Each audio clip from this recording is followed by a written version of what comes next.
everyone. Hope everyone's having a great afternoon and welcome. Welcome to my first show. I'd like to introduce you to my guest, this side. Yes.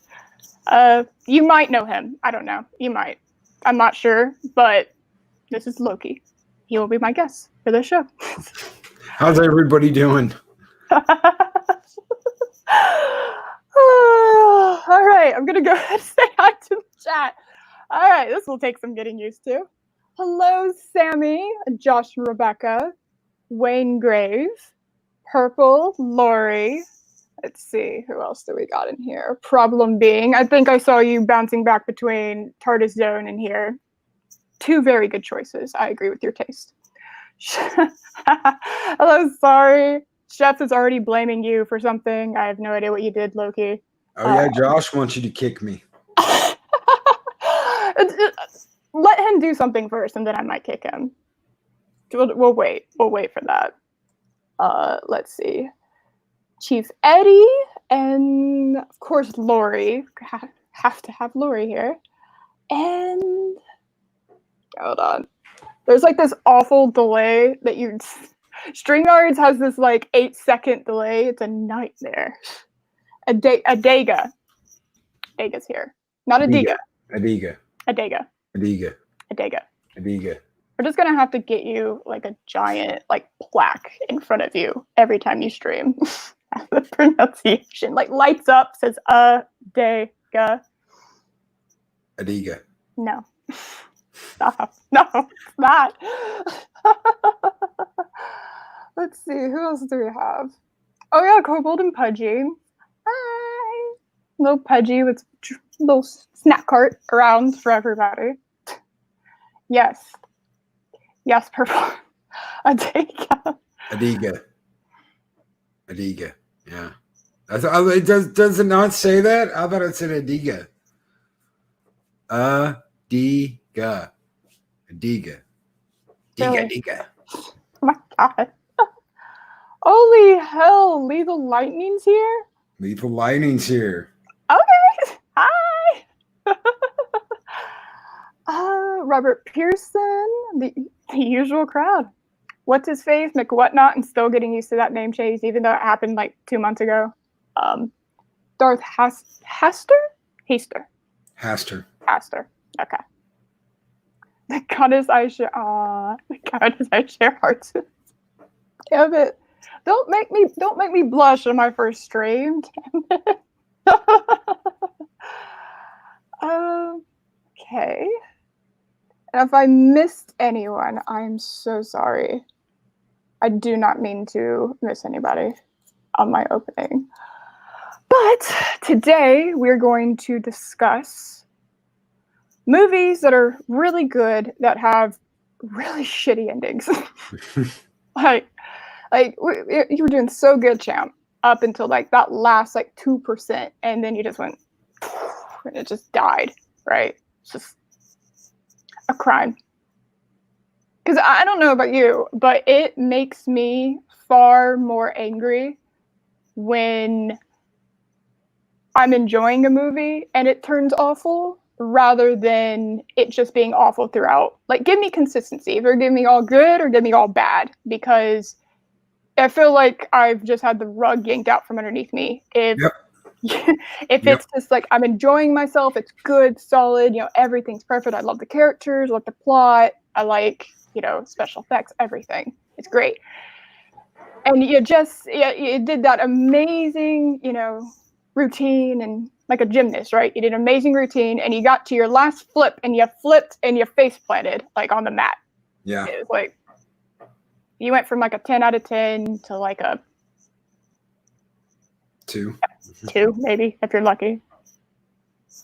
Yeah, so. you don't have many like what the hell happened moments like The Last Jedi, where it's like from the very beginning, you're so excited and then you're just wondering what's happening, and the longer it goes on, the worse it gets.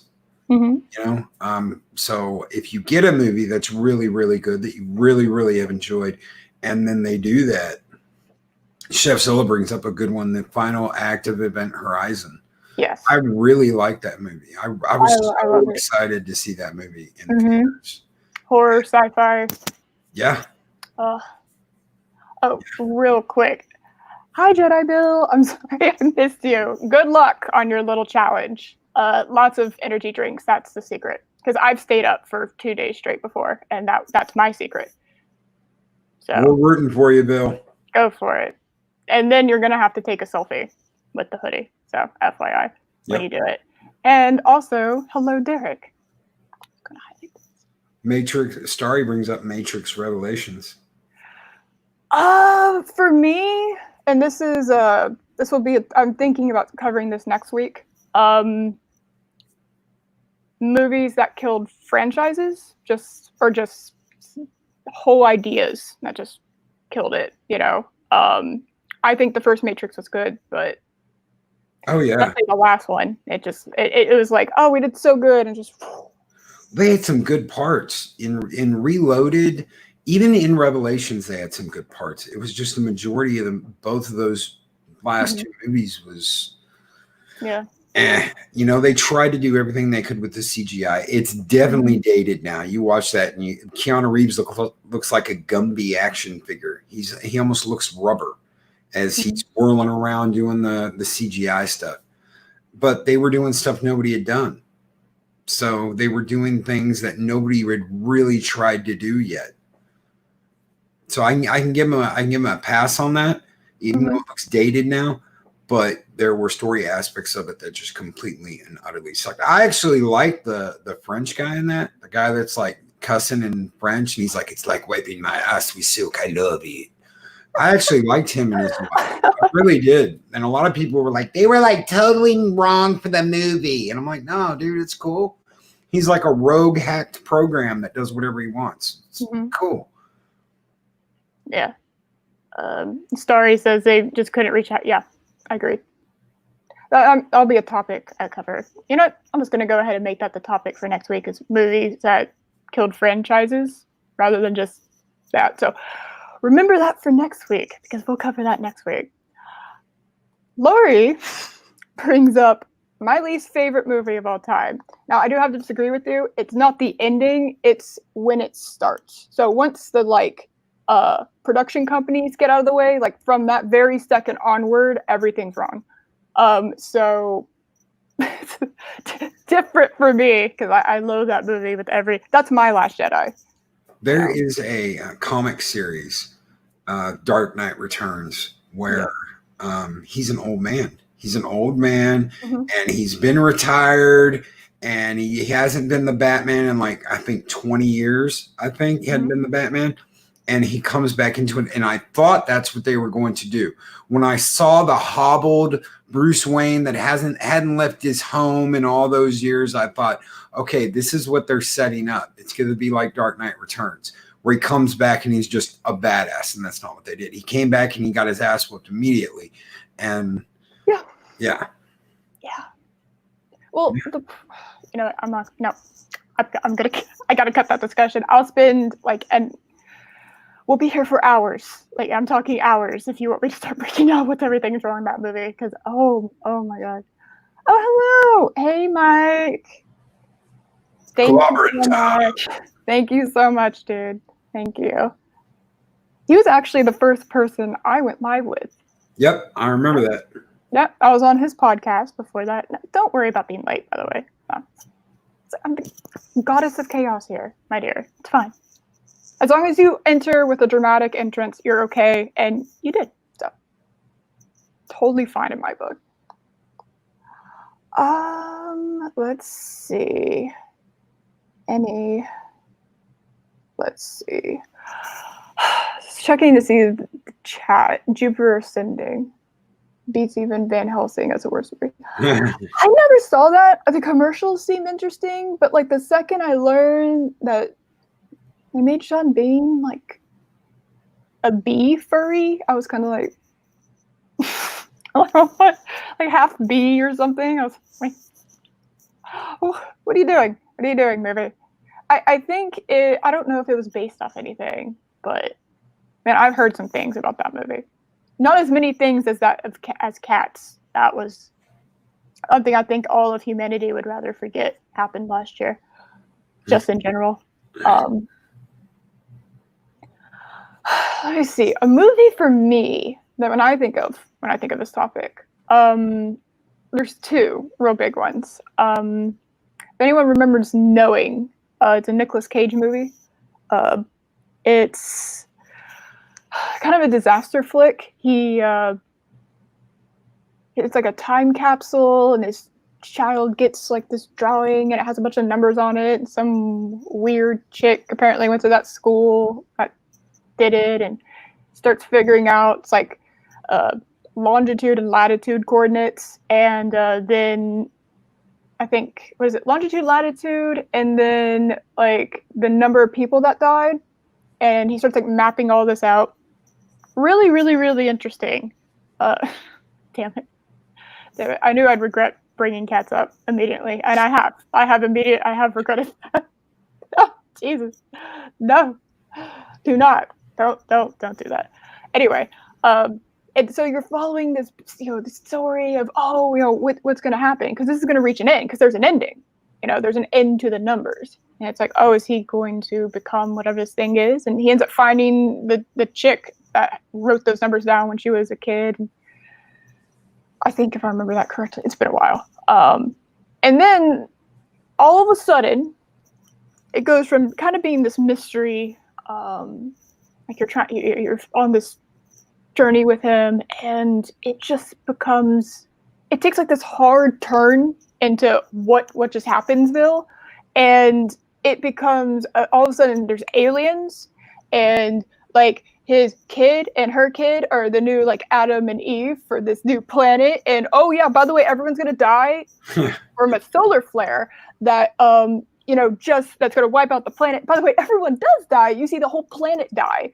And like the end of the movie is like they're on this alien planet. These like two kids these two kids are just like, oh, I guess we're a couple now because we're like the only people left of our species. It was like who was tripping acid when they wrote this? Who wrote this? You bring that up. What were they doing? I am not a big M. Night Shyamalan fan. I'm not, but I loved Unbreakable. I absolutely loved Unbreakable. Yeah. And I hear from someone that Bruce Willis is at the end of Split, and he has reprised his role that he had in Unbreakable. And I'm like, no. And I go and I see it, and I'm like, holy crap. What was that guy's name? And he's like, they called it Mr. Glass. And I was like, yeah, they're going to bring him back. They're going to bring him together. And Glass, I got to go. I went and saw Mr. Glass, and I'm digging it, and I'm loving the movie. And then the end of the movie comes, and I'm like, what in the hell? I never saw it. What happened? Oh. Spoilers? Spoiler alert, guys. Yeah, spoiler alert. This movie's been out for a while, so if you haven't seen it and you want to see it, don't listen to me. Mute me for the next 30 minutes while I rant about this. There's a secret organization that knows about all of the people with special abilities, and it's been around for like hundreds of years. Like Agents of S.H.I.E.L.D.? But they killed them. Oh, so they not Agents of S.H.I.E.L.D. Okay.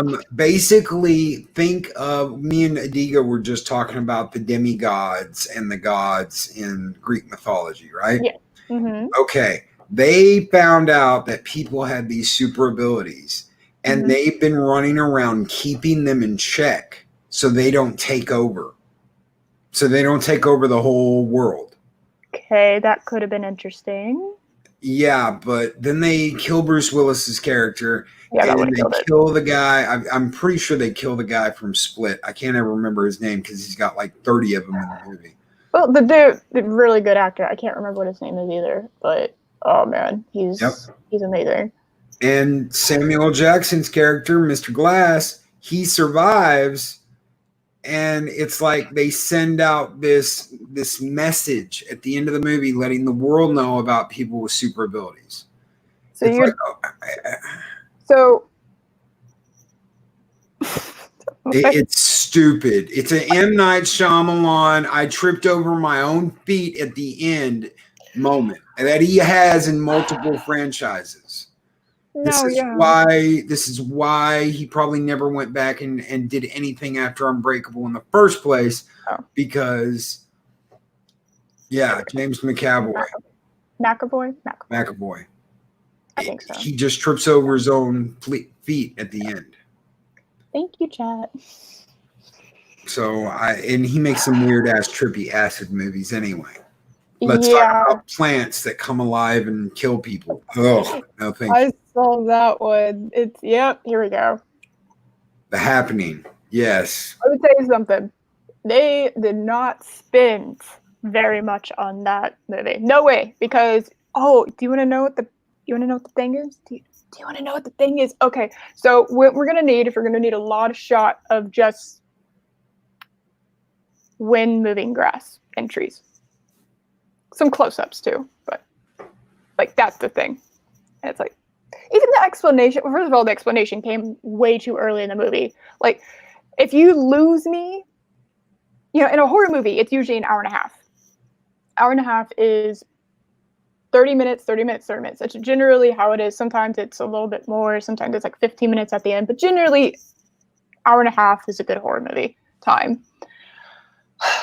And I've noticed horror movies have a tendency that go over the hour and a half, especially if you start hitting like 2.5 hours, like superhero movie length.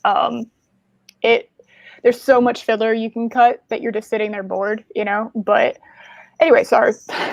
But you know what, as far as the plant thing goes in that movie, there are plants on Earth, number one, that can drink blood for nourishment. There are plants that can contact each other miles away. Yeah. Miles away. That denotes some form of intelligence. Mm-hmm. So you can't say there aren't plants out there that could do, but if you're going to make a movie like that. The unkept grass out in that field, that's by that gas station. Yeah, you're going to tell me those are those plants, so. No. Exactly. No, and they just screwed it up. They had a really good idea, but no. Well, it shouldn't have been just like a neighborhood. What it should have been is I don't know. You could have had one of those. We journeyed into classic. You could journey into like the Amazon because apparently we don't know everything that's in the Amazon yet. So you could invent your own plant that does that kind of stuff. Yep. So you don't have to actually make it. And speaking of M. Night Shyamalan, The Village. Oh yeah. There we go. Let me tell you something. The Village was interesting. I was like, okay, all right, this is cool. Period piece. We're talking about period piece. Okay, cool. We can run with that. Like, what is this thing? And it's like I'm kind of super over the modern day horror movie trope of lol. By the way, it's Satan. That's kind of the who's behind this? What's happening? It's a demon. It's Satan. It's some kind of other thing, evil, supernatural. It's like, okay, but you don't have to do anyway. So having The Village be set in modern day, you did the wrong movie before that twist in order for that to be a twist. Like you didn't set up the movie for that twist. It was like you had a twist of a different movie, and then you had like the setup of a separate movie, and then you kind of just melded them together, even though it doesn't fit at all. No, you should have just had a little boy in the woods saying, "I see villages."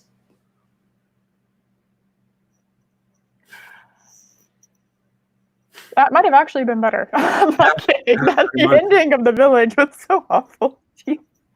And then have a little creature pop in and be like, "Dobby likes Mr. Potter." Yeah, would have been a lot better. Actually, yeah, I agree. That probably would have been a lot better. Let's see. Oh, another one. Hereditary.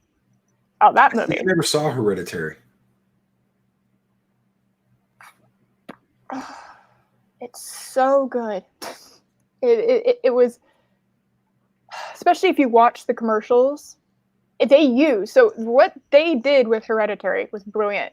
They used the marketing to their advantage. What they did with Hereditary is that, and anyone who doesn't want spoilers for it, please just kind of mute for right now, because I'm gonna I'm gonna talk about spoilers. So, okay, we have a complaint. Yeah, I know. I saw that. Never do that again, ever. Yeah, I have to agree. That was offensive for me. That was offensive for my ears. What was happening with her? Anyway, so Hereditary did something amazing. They used their marketing to their advantage. They made the daughter seem so incredibly important. Like, she was a vital character. Even the movie posters, you see the mom and the daughter, and she gets killed off in like the first 30 minutes of the movie. And it's brutal, and they don't hold back. It is a sight to behold. But so you're kind of like, okay, and because it's called Hereditary, and clearly the mom, everyone has mental health issues. Actually, pretty clear. But then they decide toward the end of the movie, they're just like, you know what this is? So we're using all these people's deaths, all of your family's deaths, to bring back a demon. Wow. Oh, so it wasn't about mental illness, because it was setting up to be my favorite horror movie of all time. That's how much I love that movie. Like, I loved that movie. I get to that ending, and I'm just sitting there, it's like, are you kidding me? Lol, it's Satan. Thank you. Okay. So it's just a demon? You just summoned a demon, so all of this death was to get a demon? I've seen that 5,000 times, right? Like, that is like everyone in the modern day era of horror. It's like, oh, it's a demon. Oh, it's Satan. It's like, there couldn't be other ways to show horror. And start thinking about the classics, They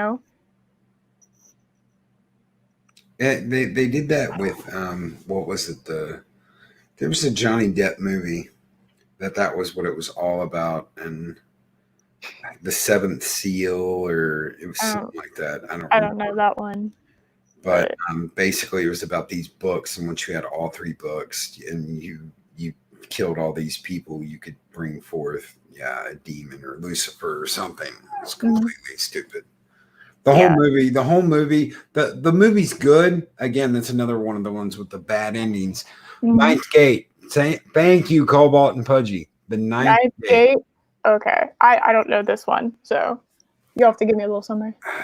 Okay, so Johnny Depp plays someone who recovers stolen goods, but very, very expensive for elitists. So he steals. No, he recovers it. He'll find out who stole it and get it back and return it to its rightful owner. He steals from the Steelers. He steals from the Steelers. Yes. Okay. All right. And but he can also spot a fake like a mile away. So if he sees something, he goes through and looks at it. Pretty much, he'll be able to tell you whether it's authentic or whether it's fake. Guy hires him to recover a book that was stolen from him. He tells the gentleman that the other manuscript that he has is a fake. That this manuscript he bought, that is like one of three, is also a fake. So he goes in search of this. This woman eventually ends up helping him, and he finds out that these books are being stolen by cultists, by these Satan worshiping cultists. All right. And he eventually gets the books, but there's a prophecy in these books about this guy that's going to open the doorway to hell, and he's going to be able to walk through and back and forth whenever he wants to, and all this stuff. Okay. It's a really good, like, figure it out movie, but the end. So at the end, this castle that all these bad guys were in, that they were going to try and, don't spoil it, Loki. Okay. Okay, there's several people in the street. Are you saying that this is a bad ending? Oh yes. Oh, Oh yes. you This is one have of those. Yes. you have some. Whoopsie.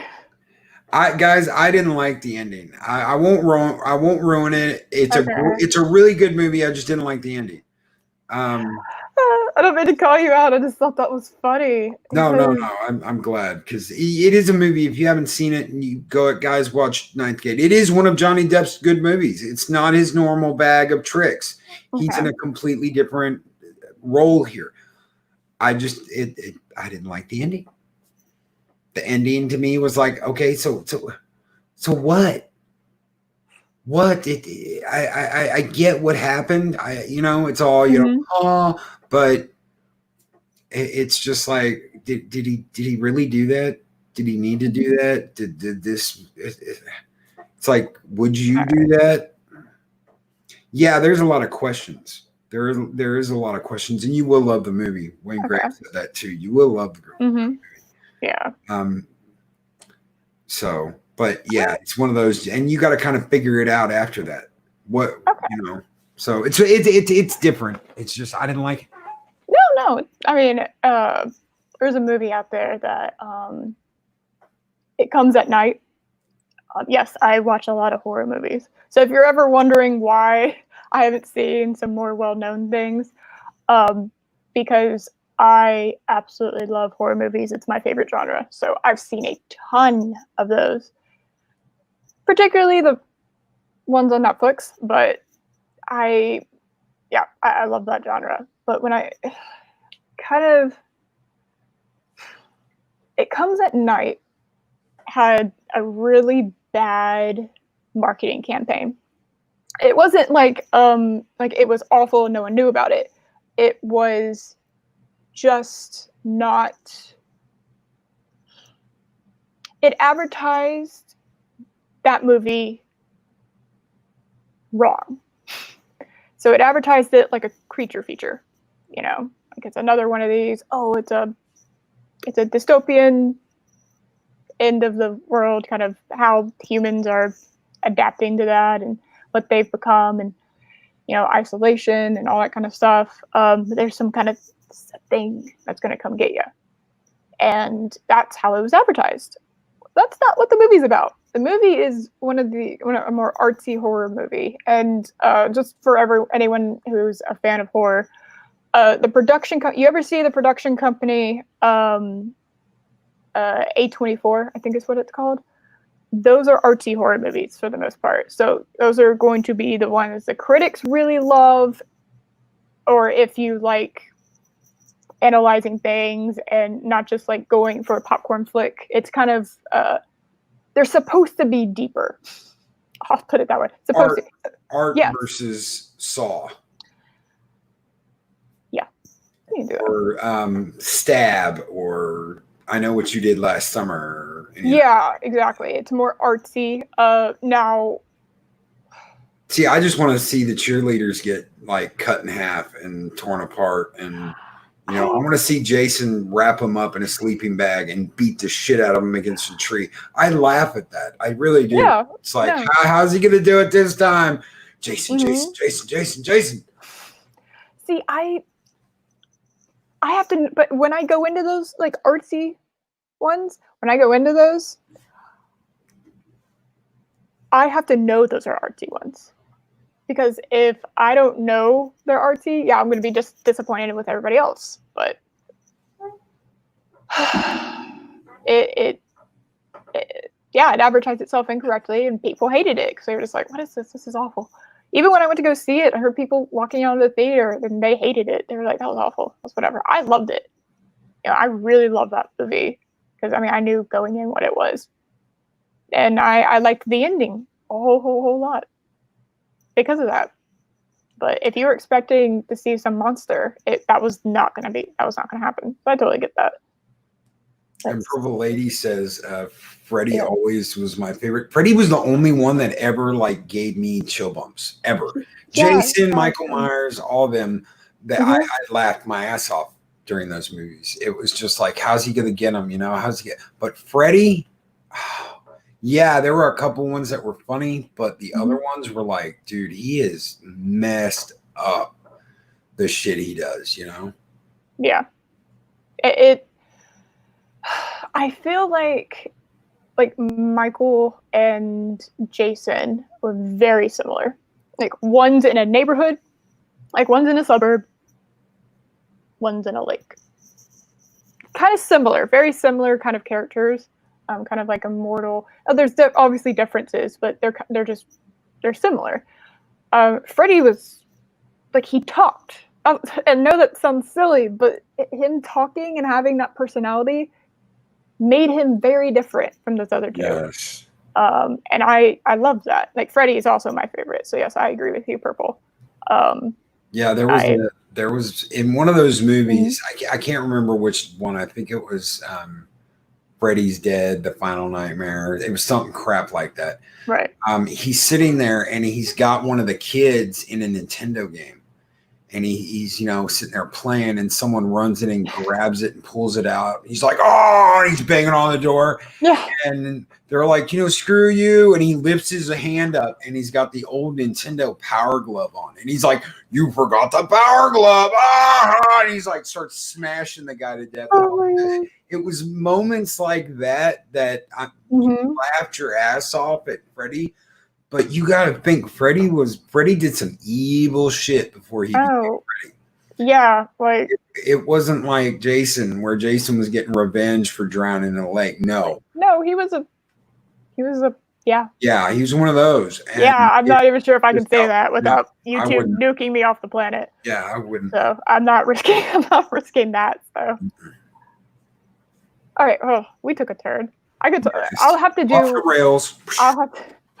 I'll have to do horror like as a whole separate stream. And like I said, I could talk about that for hours because I absolutely love that genre. See other movies that had a bad ending. Well, I've got one if you want to hear it. Be my guest, or you are literally my. Be my guest. Be my guest. Be my guest. You are thank my you. guest. No, thank you. Oh, thank you. Be my guest. I'm sure you just offended somebody. Oh, I'm sure. Hey, that's my job. Go for it. I know a lot of people didn't like these movies. I really liked it until I saw the second one. The Hobbit, Desolation of Smaug. Guys, I know that book. That ending. Like the back of my hand. And so I'm like, okay, if they're going to split these movies up in 3 parts, I'm guessing they'll split it up here and here. And it was right. After they got out of the mountain in the first movie and they got away from the orcs, they pretty much killed the movie as they're walking towards the Misty Mountain, After they got after he got the ring and they got away from the orcs. It's pretty much when the eagles save him. Right. Anyway. Yeah. So you start that second movie off. I want the battle with Smaug. This is the desolation of Smaug. Yeah. I want the battle with the dragon. I'm like, okay, you've got one of the best battles in Tolkien history at the end of The Hobbit. So obviously that's going to be in movie 3. Yeah. The Battle of 5 Armies. Mm-hmm. So they've got to do the battle with Smaug at Lake Town. Yeah, and that's exactly what it was, Wayne Grave. It was the tease of Smaug. I have never, ever, the only time I ever cussed in a theater before this was when someone ruined a movie for me. Literally, within the first 15 minutes, one of my favorite characters in a series, the guy in front of me turns and whispers to his girlfriend and goes, he's gonna die in this. And I was like, you son of a bitch. And I looked over and I'm just like, right? Some of us haven't seen the damn movie. Shut the hell up. So when Smaug's flying off to Lake Town at the end of that movie, and Bilbo's like, dear God, what have we done? And everything goes black, and I'm like, no. And oh, misty high on the mountain below. Yeah. I got up and I was like, you motherfuckers, and I'm giving the double bird to the screen as loud as I can. You son of a bitches! Oh my god! Why? And people are looking at me, and I was pissed. I walked out of there pissed. I was so pissed. I mean, I've yet to read the books. I mean, I've seen Lord of the Rings. I've seen all the Hobbit movies. I haven't read the books yet, but even just not knowing what was going to happen going at the title, it was like, and then when they roll into, what is it, Battle of Five Armies? Is that I think the third one? And they roll into that one. It's like that scene, like that whole battle with Smaug is like. That's the end of the last movie. That could have been. That was the end of the last movie. They teased you with it. Yeah, I was like, really? So you left me on a cliff. First of all, you never should have made that into 3 movies. But, and really, like, you're just going to waste Benedict Cumberbatch as a dragon? Really? You're going to waste that? You did. You wasted it. Congratulations on that. If you're going to have a movie called Desolation of Smaug, you have Smaug. That is, it was like a Fantastic Beasts, Crimes of Grindelwald. I hate those movies. I hate both of those movies. Fantastic Beasts was okay. You get an okay. You know what you get for your stupid Crimes of Grindelwald? A blonde. JK, stop writing scripts. You don't know how to do it. Stop. No. Enough. Enough's enough. That was awful. Starry says, I was disappointed with Desolation and Five Armies, but yes, The Hobbit was a wonderful movie. The original, yes, the first one, I agree wholeheartedly. Yeah. There's another one for your franchise killer. There was no point in having the Battle with Smaug and the Battle of Five Armies in the same movie. You had two big two separate events, climaxes in one movie. Yeah. It was a good, you can compare it to Batman v Superman. Yeah. Oh, those were 2 separate endings. Like, those are 2 separate movies that you smashed together. Well, you've got that at the end of the Lord of the Rings trilogy anyway. I think there was a interview they did with, who's the little kid that played Frodo? Yeah. Elijah Wood? Elijah Wood, yes. Yeah. They had an interview with Elijah Wood, and he was talking about the premiere. And he walked out before the end of the movie, and there's Jack Nicholson. And Jack Nicholson's standing there, and he's like, hey, how's it going, kid? And he's like, what are you doing out here? He goes, kid, I got to tell you, your movie's got too many endings.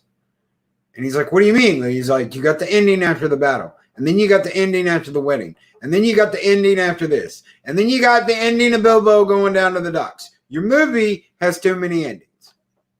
Yeah, there's a natural end to a movie. There's a natural end to a script. It's very basic storytelling. We all learned this like in elementary school. Now, some people need to go back and revisit it. You have exposition, rising actions, climax, falling actions, resolution. Now, if you keep looping those last 3, you're going to lose your audience. Yep. And Starry brings up a really good point again. That's exactly why Jackson focused on Helm's Deep and Two Towers rather than Shelob's Lair, which in the books happened at the same time. Could you imagine watching Two Towers, and at the end of the movie, Frodo gets stabbed by Shelob, and you think that doesn't know how Return of the King ended? That's true. Starry knows. Really? That's true. That's exactly true. He has no idea. Imagine at the end of Two Towers, Shelob stabbing Frodo and you thinking he's dead. The last thing you see is Sam, you're dead, Mr. Frodo. And that's it. That's how the movie ends. And they did not want to end the movie like that. They did not want to end the movie like that. Because that's the way the book ends. You think he's dead. Sam thinks he's dead. You think he's dead, and you've got to get the next book to find out that no, he's not dead. You have no idea at the end of Two Towers that Frodo was alive. You think Shelob killed him. And I know people that were really pissed about that. They were like, that's how they wanted Two Towers to end, with everyone thinking that Frodo was dead. Interesting. Because it gets completely wasted in the third movie. It's like, oh, he's dead. And you're like, oh, he's dead. And then it's like, he's alive. No. Okay. I can see why the book ended there. I can see why, because that's perfect cliffhanger material right there. And your chat's on fire, Eris. Yeah, Chris Persia. Yeah, there you go. There we go. Sorry. So, remembering I'm the one that has to do this. Yeah. Let's see. Eris is right. Batman vs. Superman is two wrong movies. Yeah. Not just two movies, two wrong movies. Agreed. They should have just focused on Dark Knight Returns. Yeah, totally. I absolutely love... I grew up with Justice League Animated, which is... I've been saying this for months. Actually, I've been saying this my whole life. Y'all want to watch some good TV? That's some good TV right there. Y'all need something to watch? That's some good TV. But I got introduced to Lex Luthor through the Superman animated cartoons, and it's exactly the same format, except it's just the Justice League. And then it's like a lot more heroes in Justice League Unlimited as the Justice League expands. Like you have the original, like the founders, and then you have like all the other people in Unlimited. And when I went from the kick-ass Lex Luthor that they had in that series to Jesse Eisenberg, who the only thing I remember him being in was, it was like I just associated him with Mark Zuckerberg. Like, really? That guy? You chose that guy for him? Okay. Yeah, saw him in the commercials. I was like, and then I saw him in the movie, and I was like, oh no, honey, no. You could have cut him all out of the movie, and it would have been a lot better. It wouldn't have made, like, you could just have people saying Lex, but he's not there, and it would have been a better movie. Well, I know this has been brought up before, but I thought about this, and this would have like really worked if they would have done this.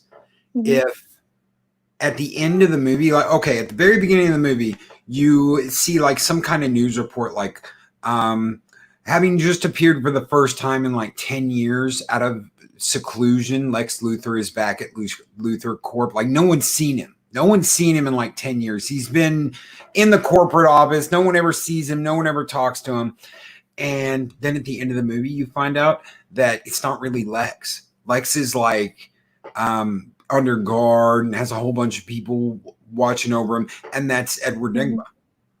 That's the Riddler. The Riddler took Lex to get all of his money and to try and take down Batman and Superman at the same time and have them kill each other. And he's the Riddler. That would have made so much more sense and given his character so much more like, okay, I get this now. Yeah. He's the Riddler. This makes perfect sense. If he was the Riddler, Candy. Jesse Eisenberg, if that, Jesse Eisenberg was the Riddler, I could have gotten behind that 100%. Yeah. Okay, sold, It was like, and yes, I understand, he's technically Lex Luthor Jr. I don't care. First of all, you made a huge mistake just in general by casting him, and then you made another mistake by not bringing me OG Lex, okay? Because, I'm sorry, you're going to have, what? What are you going to tell me? Lex Luthor's dead? You're going to have a whole new Superman, like a whole series? You're going to do your own Avengers, DC, without a Lex Luthor? Really? Can't do it. Really?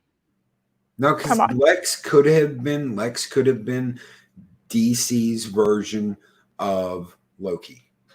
He could have. He's the evil mastermind behind shit. He's working with shit. And then Darkseid shows up and he's going to just annihilate the whole planet. And Lex is like, no, screw that. And teams up with Superman to help take shit out. Like we're going to use my tech and the superhero shit and have a small redemption arc for Lex. It could have been great. It could have absolutely been great. And I love, who did he call out? Just Michael Rosenbaum. Michael Rosenbaum as Lex Luthor. Michael Rosenbaum killed it as Lex Luthor. I am the villain of this story. Let's see.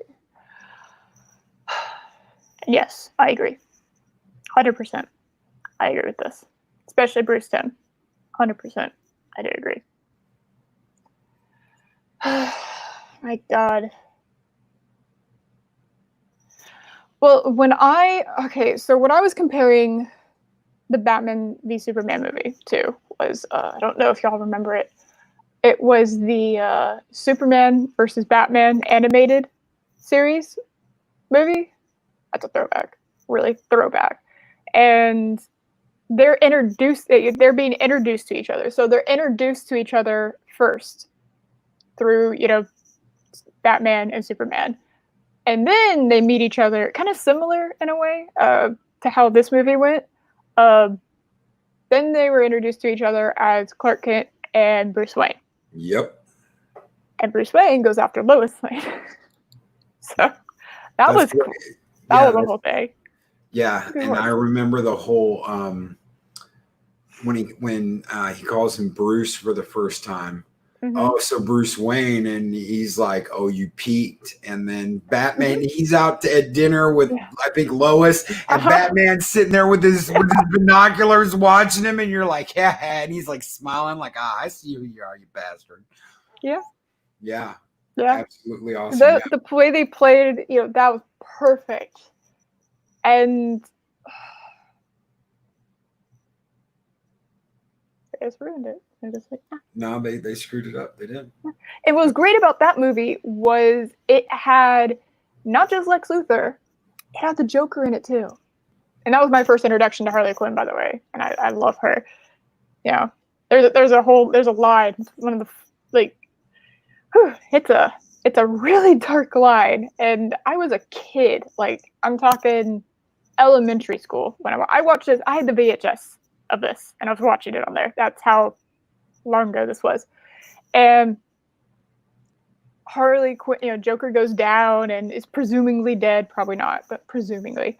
And Batman saves Harley, and Harley's looking down at the wreckage and is just like, Puddin'. And Batman just not even turns to her. He's just like, yeah, well, he is now. He is now. Damn. Dude. Chill out, man. I love those animated movies. Absolutely love those animated movies. The series, the Superman series and the Batman series. Of course, Batman started first, then you had Superman, then you had Batman and Friends or something, and then you had the Justice League. All voiced by the same people, which was absolutely excellent.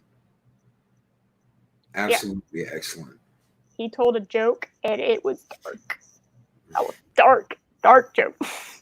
Sorry. She just lost her man. It's like, yep, he did. Oh my God, Jesus. Oh. Anyway, getting back to the topic. Off the rails. A good discussion. Well, you knew that was going to happen. We all knew that was going to happen. Yeah, no, I mean, come on. Oh, wait, hold on. Yeah, obviously. Put two of us in a room, obviously, we're not going to talk about the subject the entire time. This is the movies that I think of, I've already discussed as far as, and I'm sure there's, several more. And I did a little bit of research before, and there's some movies out there that people think have bad endings that I don't agree with. What is it? I think I saw, you have like the obvious ones, you'll have Star Wars. What was it? Was it Return of the Jedi? Was there? So I think I talked to you about it.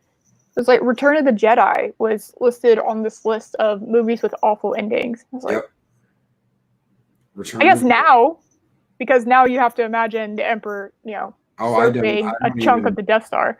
I don't even recognize those movies as real movies. So those are not Star Wars. In my opinion, those are not Star Wars movies. there's some bastardized anti-canon. Oh no, like Return of the Jedi. Apparently, for some reason, they don't. It's like. Well, it completely destroys Luke's arc now. It completely destroys his arc, Vader's arc, and makes them all pointless. Everything they did was pointless. Everything. Yeah. Nothing that the Rebels did, nothing Luke did, nothing Leia did, nothing Han did, no sacrifices. None of that mattered. None of it. So. Nope. I can go look up that article and I can send it to you, Chef, because yeah, there's somebody out there that thinks that has a bad ending. And I was like, no, I think it was perfect. I think it was in Variety, Chef. Yeah. It was like 20 worst movie endings of all time, and that was in there. Mm-hmm. Yeah, no, I agree. Hold on. Sorry. Delay in the chat. Come on. Come on, StreamYards. There it is. Yep. It's not perfect. I mean... Oh. Hold on a second. Yes, actually. You have a good point.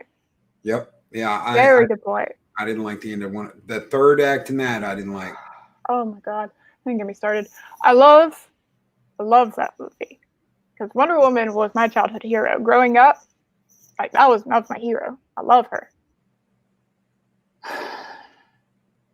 But casting Remus Lupin for Ares, really? Like, Wonder Woman got me into Greek mythology. Like, my Ares would not exist without Wonder Woman. Because I got into Greek mythology because of her. You have your mother's eyes, Harry. Wrong IP, dude. Oh, I'm sorry. You have your father's eyes, Wonder Woman. It's like, really? That's Ares? Because when I think of Ares, because I also grew up with the Percy Jackson books. So the movies don't exist as far as I'm aware of. No. Yes. Hold on. Chat. Stop. Viking Madness, not Ares. Yeah. That was not Ares. That's what they... Yeah, no. I don't think that's Ares at all. But they tried to convince me that was Ares. It was like, no. I mean, the general was very, very stereotypical. And even though it was, like, very obvious, I would have been okay with that. Because it's like, oh, he's the general of an army. Yeah, of course. Of course Ares would do that, Well, there's a pattern with Warner Brothers too, guys. There is a pattern with Warner Brothers. Look at it like this, okay? You've got Green Lantern. Whoever the hell's idea was to animate all the suits and animate the storm. Honestly. And then look at Doomsday in Batman versus Superman. Again, he looked like a damn Ninja Turtle. That was not Doomsday. Oh my God, you're right. When you get to the bad guys, when you get to these bad guys in these Warner Brother DC movies, it's always like that. It's almost always like that. You're like, wait a minute, that's not. And then you look at Steppenwolf and you look at Ares, and you're like, it's all crap. Mm-hmm. The bad guys are always crap. Jesse Eisenberg. They did Joker right. Yeah, they did. I don't know what happened there. And then they went from Joker to Birds of Prey. So, I guess a clock is, broken clock's always, it's right twice a day, right? That's all the saying is. When I saw Deadpool 2 has one of the most gratifying hell yeah endings ever.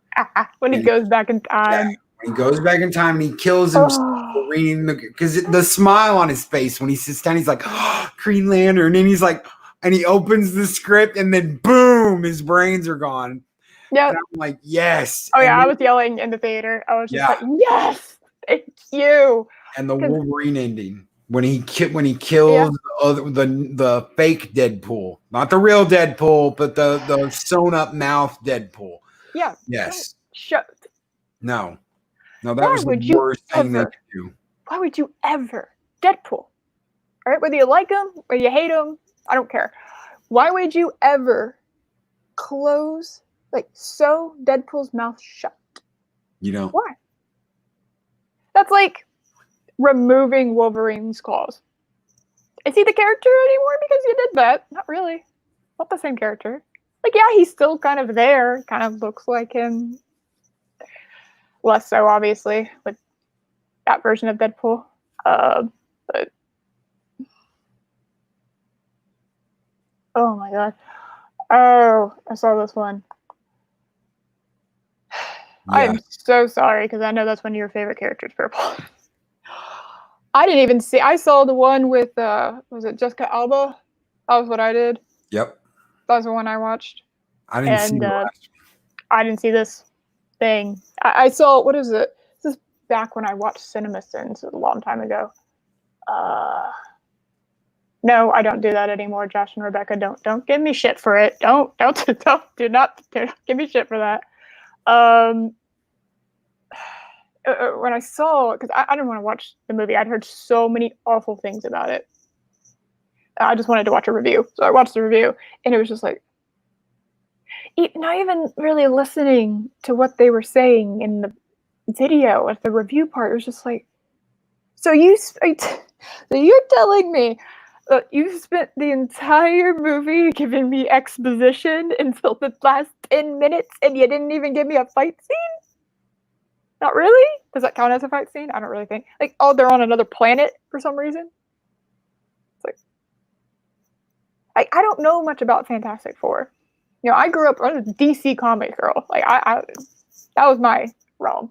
But, you know, Marvel, I really only got into when the MCU started happening. But even if I, who don't really know anything about it, can see that something's wrong here, just like on an objective level, I can't imagine what fans of it, like real fans, like, you know, Purple, thought of it. Yes. Can't do bad guys with Warner Brothers. Mm-hmm. That's right. They can't, especially anything that needs to be CGI'd or animated. It looks like shit. That's what I think, Josh and Rebecca, by the way. That's my very adult, very mature response to use. There you go. They used to. You had Joker in Dark Knight. You had Joker in the original Batman movie with Michael Keaton. You've had good bad guys in their movies before. Yeah. So they can do them. I liked Liam Neeson as Roz in Batman Begins. Me too. You know, I thought he did amazing. I really did. Yeah. And again, Dark Knight Rises featuring the cast of Inception. So, not going to talk about that. Obviously, Mike. I would imagine that you're a big fan of Fantastic Four. They are, though. They're going to bring them into the MCU along with the X-Men. Mm-hmm. They've already confirmed it. Yep. Yeah. Get ready to have your heart torn out. Because this next MCU, because you know what they have to find in the next stage of the MCU? Because they killed off their Jim. They killed off Robert Downey Jr. So you know what you have to do? You have to go find another Robert Downey Jr., which, yeah, good luck on that front. What's funny about Fantastic Four is you've got two current MCU alumni that have played Johnny Storm. You've got, Chris Evans? Oh, yeah. That was as Cap. Mm-hmm. And then you've got Michael B. Jordan, who played, what was his name? You're right. Yeah, Michael B. Jordan played it. Oh my God, you're right. In that too. So you got two former alumni. Yeah. That came back and played different characters. Chris Evans as Captain America, Michael B. Jordan as Johnny Storm. You're right. Yeah. I didn't see the other one because it just. And honestly, Chris Evans didn't play a great Johnny Storm, in my opinion, anyway. So. I mean, that's all I really like. I don't have comics. Like, the only comics I have are like Cyberpunk and DC. For the most part. I mean, there's some other stuff in there, but like, Marvel, I only got it, like I said, when I got the MCU. See, I was one of those, I don't know, you can almost say I was like a traitor. I was a big DC Comics. Everything was Superman. Guys. Mm-hmm. You know, if you listen to my show, you know I was a Superman. Yeah. No, I was a kid. And then I got into Marvel, and I was like Wolverine and Cyclops and Magneto and Professor X, and these are the comics I want to read. And anytime anybody said anything, I was like, oh, Superman's just big Boy Scout. Superman's just big Boy Scout, and Batman doesn't have any cool powers. So, and then Superman died, and they killed him off in the comic. And I went absolutely apeshit. And when I read it, there is a scene in the comic where this kid's like, oh, Superman will be fine. He's just a big Boy Scout and blah, blah, blah. He can take out anything. He's not even like, nothing could hurt him. And then he dies, and that kid talks about it at the funeral. And I was like, holy shit, that's me. I'm that kid. I'm that shitty teenager that's like, screw him. He's a big Boy Scout and boring and da-da-da-da-da. And yeah, that was me. Bastards. That'd be fair. I did that too. Cyber Frog. Yeah, actually. Yeah. I got one too. I got the chromium cover. I got the what is it, the honeycomb exclusive for the next one. Cool. It just looked too cool. I couldn't not. Spoiler alert, Superman is supposed to be. Yeah. Isn't that the nickname? That's what Batman calls him. Yep. Boy Scout. Yeah. Yep. Exactly. He's supposed to.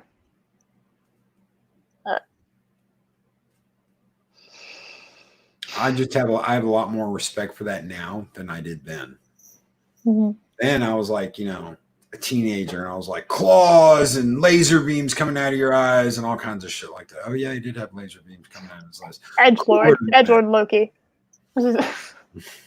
His edgy face. Teenage angst took over. He couldn't be seen with Superman. So, nah. Even though, one could argue that Captain America and Iron Man and Thor are kind of that little trinity is kind of very similar to another trinity in DC, if you think about it. That's true. That's very true.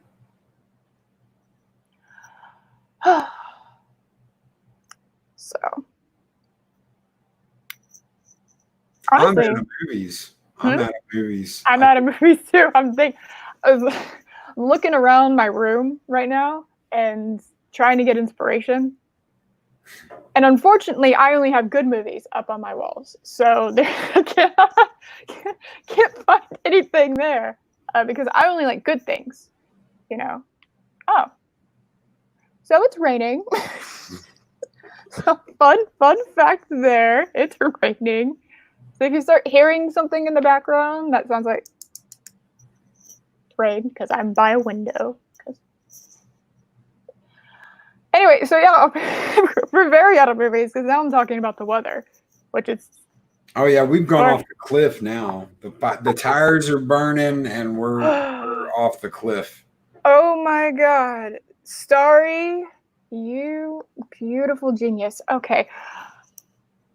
You read my damn mind somehow, my unconsciousness. Like you read past Eris. Okay. Oh yeah, I can hit up on this one too. I'll be happy to.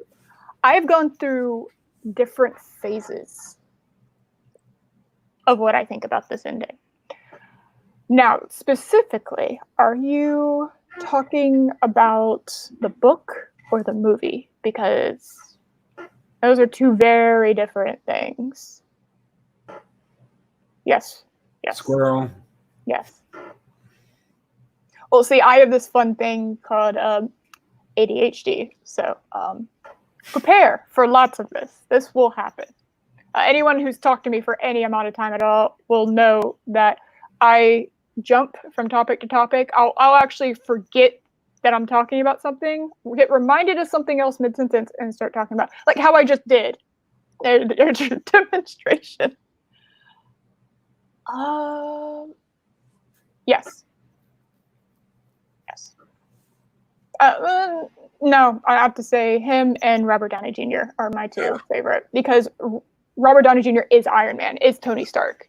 I got to know Tony Stark a little bit better, and if you look into Robert Downey Jr.'s past, he just is Tony Stark.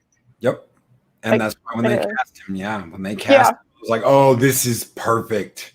Yeah, Stan Lee actually like walked up to him when and actually gave him a hug and was just like, "You are Iron Man. You are Tony Stark. Like, you are my character come to life."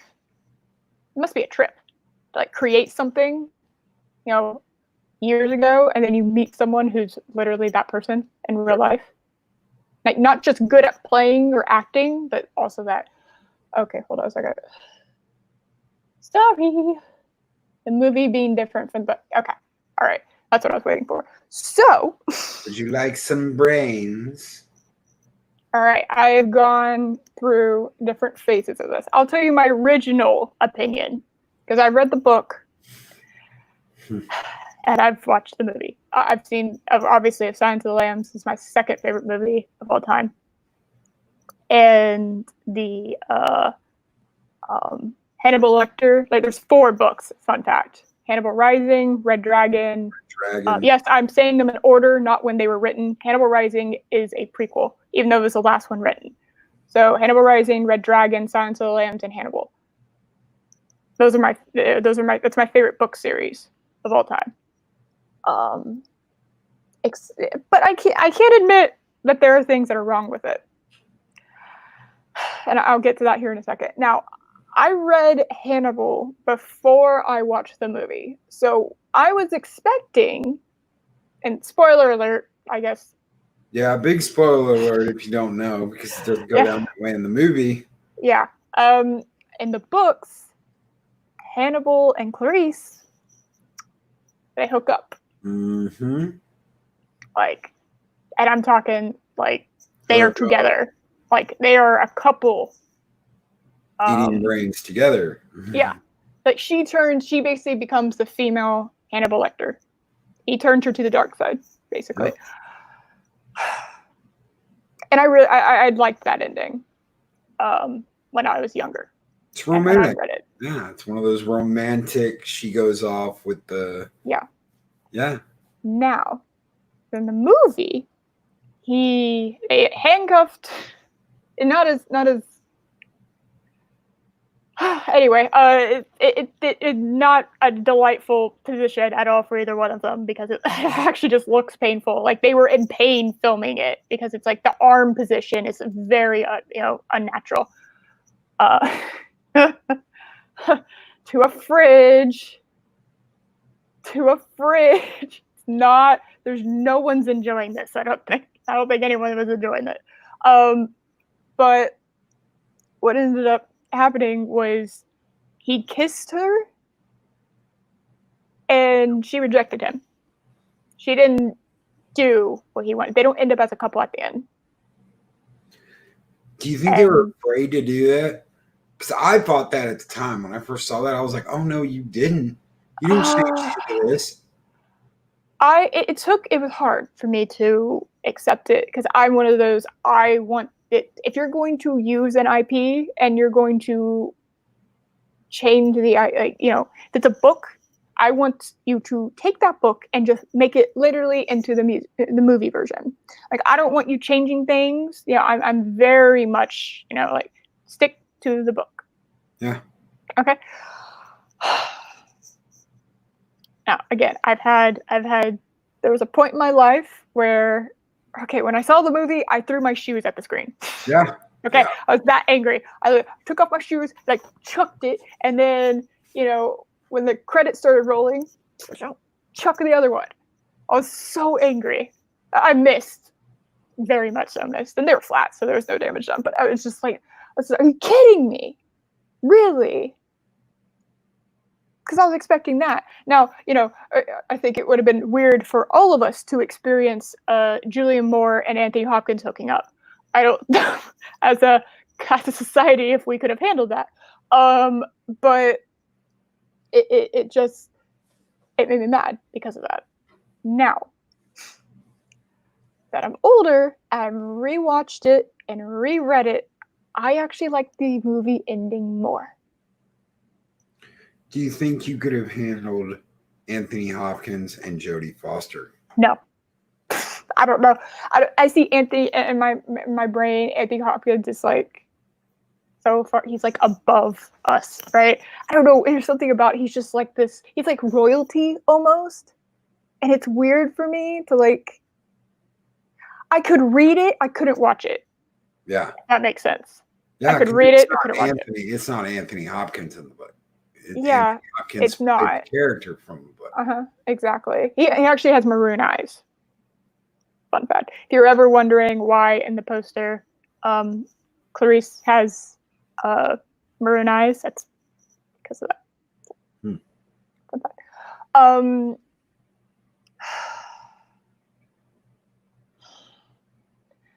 I prefer the movie ending now because I've gone back, and of course, I kind of I like psychology. And that was a career choice that I had considered when I was in college. And going back over it and reading all the books and kind of looking at it, I think what they should have done, they could have had Clarice and Hannibal end up together. That wasn't my problem. This was the second book. You should have had a whole nother book. You should have had the ending of the movie as the second book, and then the third one, because like they're kind of setting it up. It's like, oh, it's Beauty and the Beast kind of thing, but she's like, yeah, no, not really. I haven't had any interaction or anything, but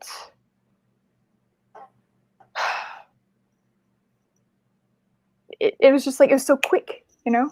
It was like, oh, I know you wanted to do that, dude. Like I understand that that's what you wanted to go with your writing, but I think you should have had a whole separate movie or a whole separate book after that.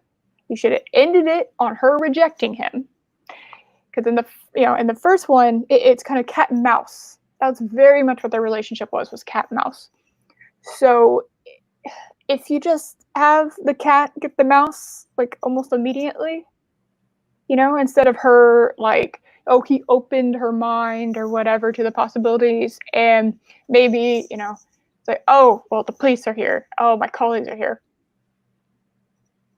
I can't, no, like, oh, like she slips back in to the FBI agent. And, something tips her over the edge in the third one. I think it should have been a trilogy. I know trilogies are over. It could have been. Yeah. It definitely could have been.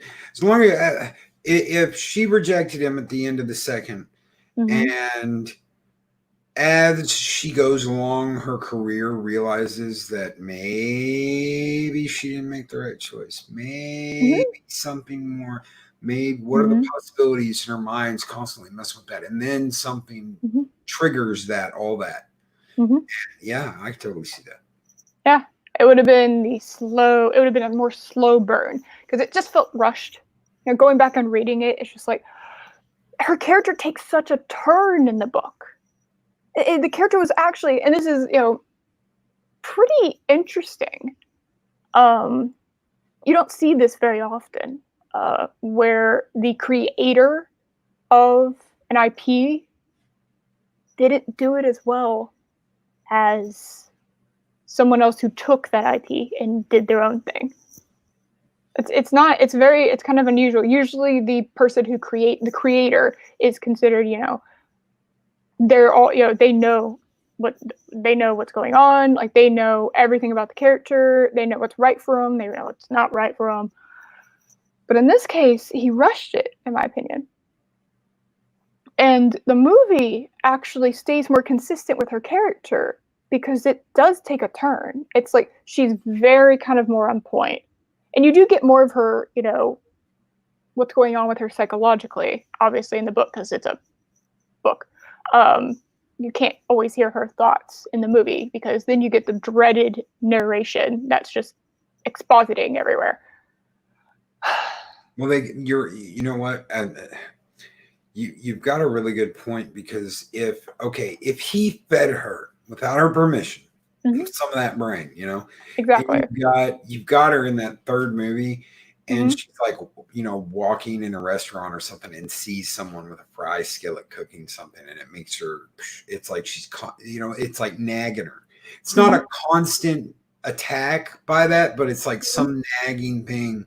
And then again, the relationship that nagging thing. So not only is she getting nagged in her mind about the food, obviously, but she's getting nagged about what she turned down with him.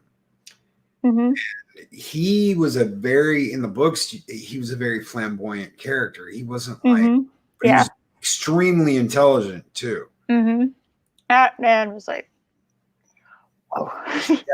And if he hadn't moved on from that, if he was just out there and he hadn't really moved on from that, and he gets wind of her doing something that would be, say, out of character, some chaotic thing that happens that not only makes her think about him and think about what she turned down, but makes him think about her, and suddenly their paths come together. Yeah, totally.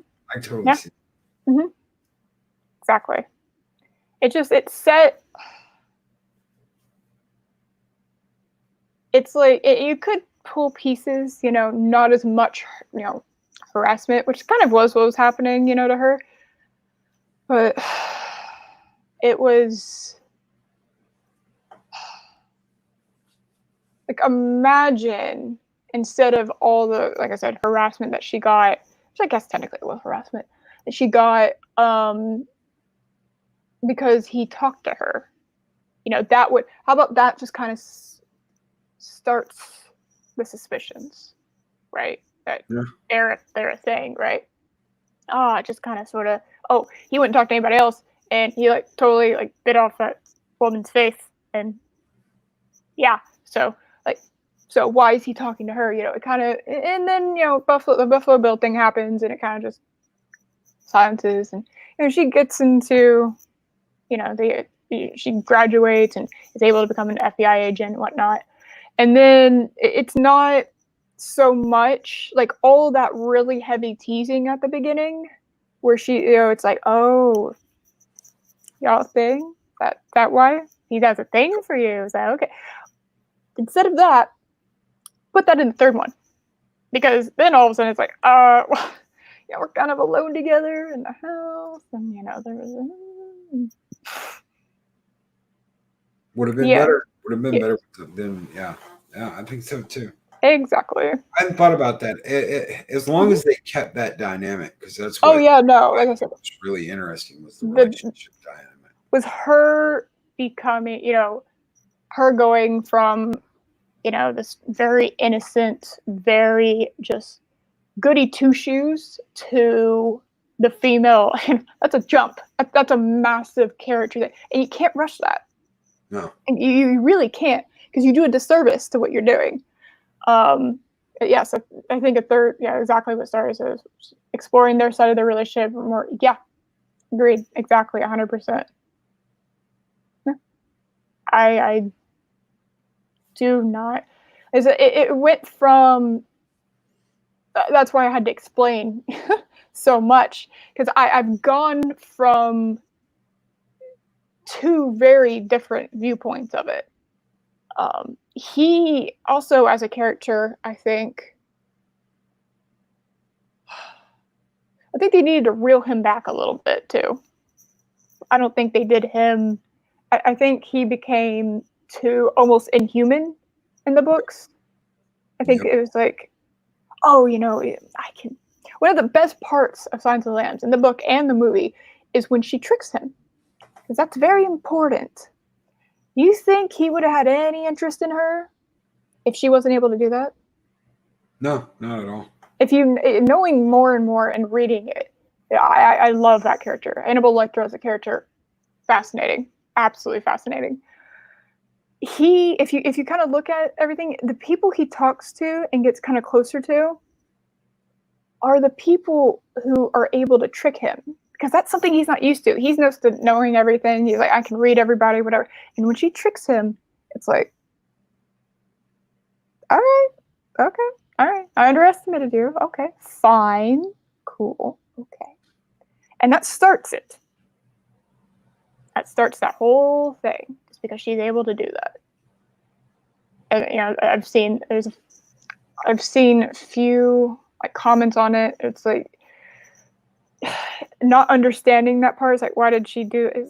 because he has to almost be tricked in order for him to consider you worthy at all. Yeah. You're unworthy unless you can outsmart him.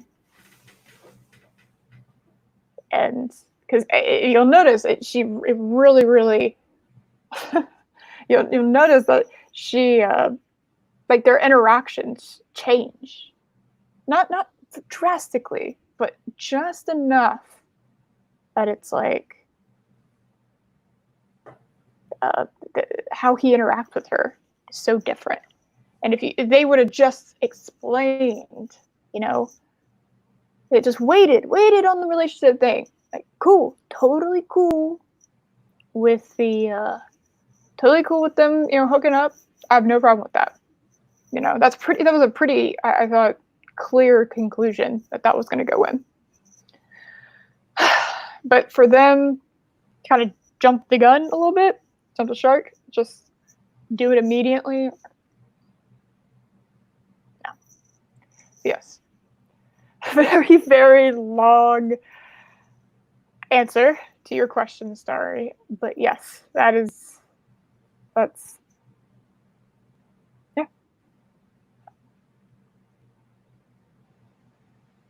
And did you say you wanted to?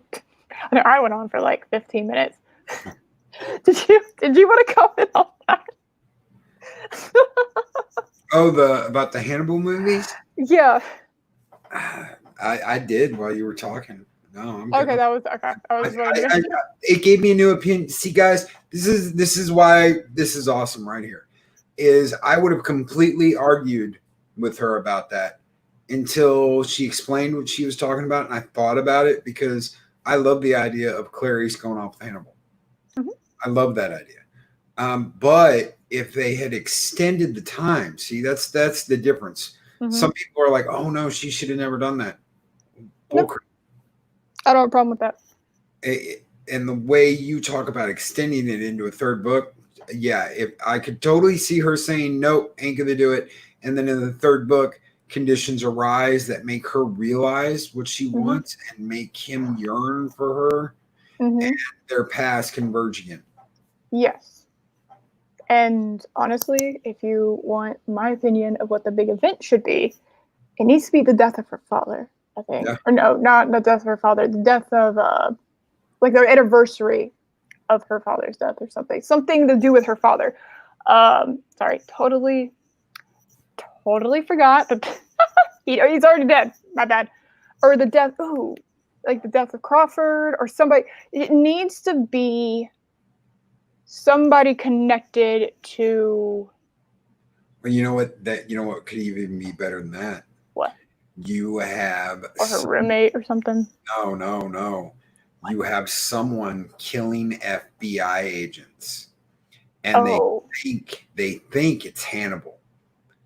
And Hannibal goes to her. It's like, no, it's not me, Clarice. I've been here. Look at this. Look at this, and look at this. It's not me. Some like thing in the newspaper. Nobody believes her, and she's after that killer, and somehow Hannibal gets involved with it, and they end up like actually working together. Like really, not like through bars, but like really together. Really working together. And that, at the end of that, it could have killed someone she worked with at the FBI. It could have killed her. Her roommate. Her best friend. Starts with an A. So. Whatever. Yeah. And Hannibal comes in and helps her because he's getting blamed for it all, and he doesn't want some asshole ruining his whatever. Yeah, he has a record, and it's like he's the kind of person who would be like, "Nah, I didn't murder that person. I murdered all the other people." Yeah, but why would I lie, Clary? That's not my handiwork. That's not my handiwork. Like, how dare you? How dare you? And he goes in and is just like, "Look at that jagged cut. Gross." Yeah. But what kicked off her? It could have like opened. And I'm gonna have to reread it. I've read Silence of the Lambs more recently than I have Hannibal, but that's like my plane. That's what I read on the plane. Silence of the Lambs. So I can't remember if Jack Crawford's dead. I think he's retired. Because he's not on retirement. I know his wife's dead, but I don't remember if he's dead in the second one. Let's just say he's not. So if you open the third book with the funeral of Jack Crawford, because that was kind of her father figure. Yep.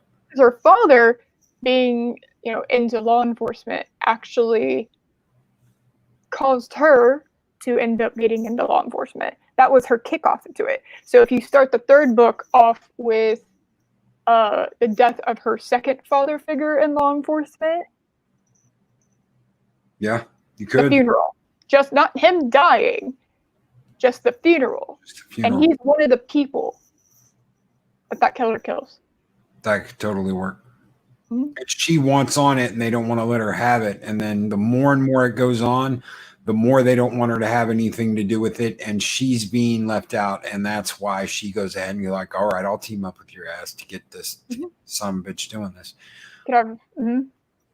Oh, sorry. Close to everything, too close to the people that have been killed, too close to the Hannibal, and they believe it's Hannibal, and they're blaming Hannibal, so they don't want her to go anywhere near any of this. And finally, Hannibal comes out of the shadows and was like, it wasn't me, and she calls him a liar, and she wants to kill him, and he's like, why would I lie, Clarice? Why would I lie to you? I have killed, like you said, I've killed this person, and that person, and that person, and I've done this, and I've done these horrible things. Why would I lie? Exactly, because that's one thing. I don't think he's ever lied to her. Nope. He's manipulated her, kind of skirted the truth a little bit. He's never flat out lied. Nope. So, yeah. And Ardella, is it Ardella? I'm Googling this shit.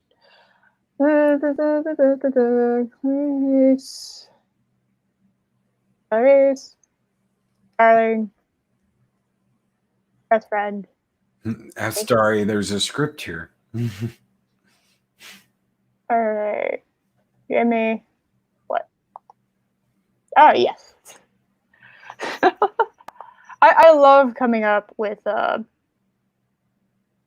I love coming up with things like this. I have a whole separate ending to Endgame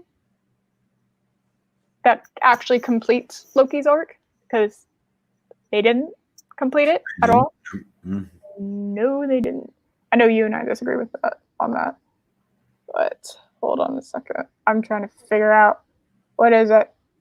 Why can't I? Okay, somebody help me, because apparently Google is just being rude. I don't want to stare at a screen while y'all lovely people are in the chat. What do you want? Is it Ardelia? Is that the name of the roommate that's her best friend in the FBI, Clarice Starling?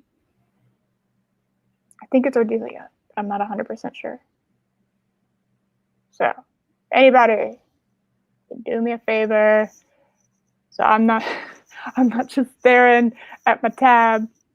Open here. From Ardelia. Map. Ardelia map. Am I great or what? Awesome. Okay. Cool. My memory is better than I gave it credit for. Okay. Ardelia map. Thank you. Hold on. Let's StreamYard's update for a second. Yeah. This delay's awful. Like, if it was like a 2-second delay, it'd be fine. This is like a whole 10-second delay here. Dear God. There it is. There we go. That character, she roomed with, not just like roomed with, that was her best friend, that was like her sister, helped her through the whole, with Hannibal Lecter stuff, was helping her with Buffalo Bill, trying to figure this stuff out, studied together. It's like, been there since the beginning. And so if you have her be killed, that's like the last person that person kills. That would cause her to snap. Because everyone's gone in her life. You could even have her not at the funeral, and Clarice be like, "Where's Ardelia?" And she goes in the very next scene. She goes and finds her, and you found the body. You know this person. You can't have anything to do with the investigation. All this stuff. You can even have it to where she's not at the funeral, and at the beginning. And that's why Clarice goes to find out why she wasn't at the funeral and finds the body.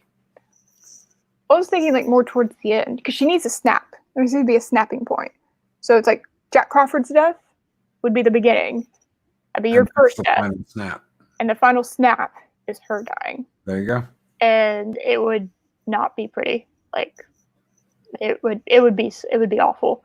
Because like she didn't have anything. Like she had her friend, she had her mentor, and it's like her family, like it's an farm, you know? Well, you could have that almost though as think about it like this. Because I'm not arguing with you, that would be a good final snapping point, but if that's the point where she says screw it and goes after Lecter, and Lecter's like waiting, he's waiting for her, and that's when he convinces her it wasn't me. I've never lied to you. I didn't do this. Why? What point would I have to do that to hurt you? I would never hurt you. Mm-hmm. You know, and that's the thing that gets her to go and work with him, and that's the opening of the snap. You could say that's the beginning of the, okay, I will work with Lecter and I will, in a way, trust Lecter, and you do that too. What if, and then at the end, so what if like the final transformation, what if she's supposed to bring him in? That's a good FBI agent. That's what a good FBI agent does, brings him in. What if she kills him? Instead, the person doing all of this. Yeah, she could totally do that. Savagely. And then eat it. There you go. And then she like passes out because she like adrenaline rush of the century, you know, and he's fixing it for her when she wakes up in a little cottage. And that's when he comes. Yep. That could work. That could definitely work. Hello, Lord Six. Hello. Welcome to the stream.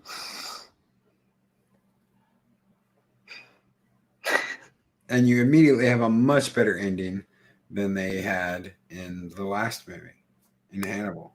Yeah. That's what I'm talking about. Because for their story to end, now, Hannibal is, the movie's awful if that's the end of their story. Yeah. But if that's not the end of their story, and that's like chapter 2 or 3, it's fine. Yeah. Well, that changes my hatred for that ending too, because I hated that ending in the movie. I was like, ah! Yeah, I hated it so much. But if you put it in that perspective, it's... Thank you. Thank you, Starry. Thank you, Starry. But double clicked it. Don't double click.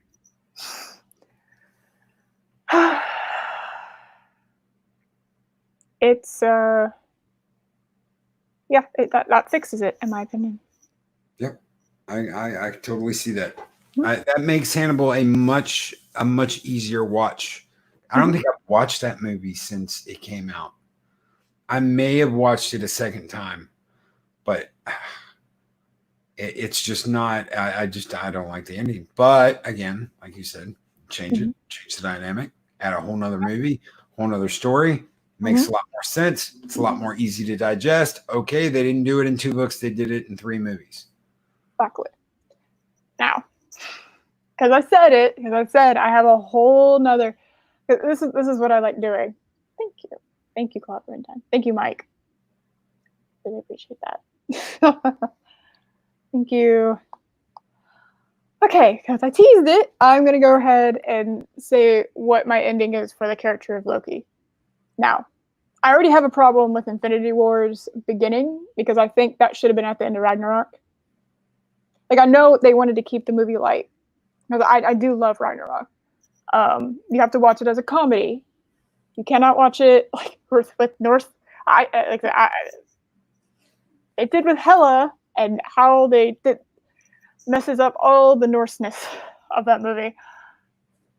Also throws a wrench in who is the child of who now, because visually it just looks wrong. Anyway, but if you take all that, Ragnarok, just watch it as a comedy. Great movie. And I understand that they just wanted to keep it like that. And they didn't want, if you stick the beginning of Infinity War at the, yeah, If you say, by the way, if you say Ragnarok 3 or more times, you will summon Sammy. Oh yeah, I heard that too. Because she's the one I convinced. She hated it until I told her watch it as a comedy, and now she can't stop. So I think I created a different problem. And as a little bonus for anybody that's here that has been enjoying those outro videos I've been doing, yes, the video, the little clip for Trey is Get Help. Loki and Thor doing Get Help. That is the little clip for Trey. I've already finished it. It's already in there. That's actually perfect. Yeah. That's perfect. Yeah. My brother from another mother. Oh my god. All right, anyway, so I understand, but I still think the beginning of Infinity War, when you're going to kill Loki, that was like the worst way to do it. Because I'm a bit of a fan of the MCU Loki. I know. Shocker of the century to everyone. But I've been following his character development, which I thought was easily the best MCU villain, I think. There is a bit of a debate about, with Thanos, and I could have agreed with you until Endgame, and then Endgame goes and just shits all over his character when they kill him, and then go back to a Thanos that doesn't.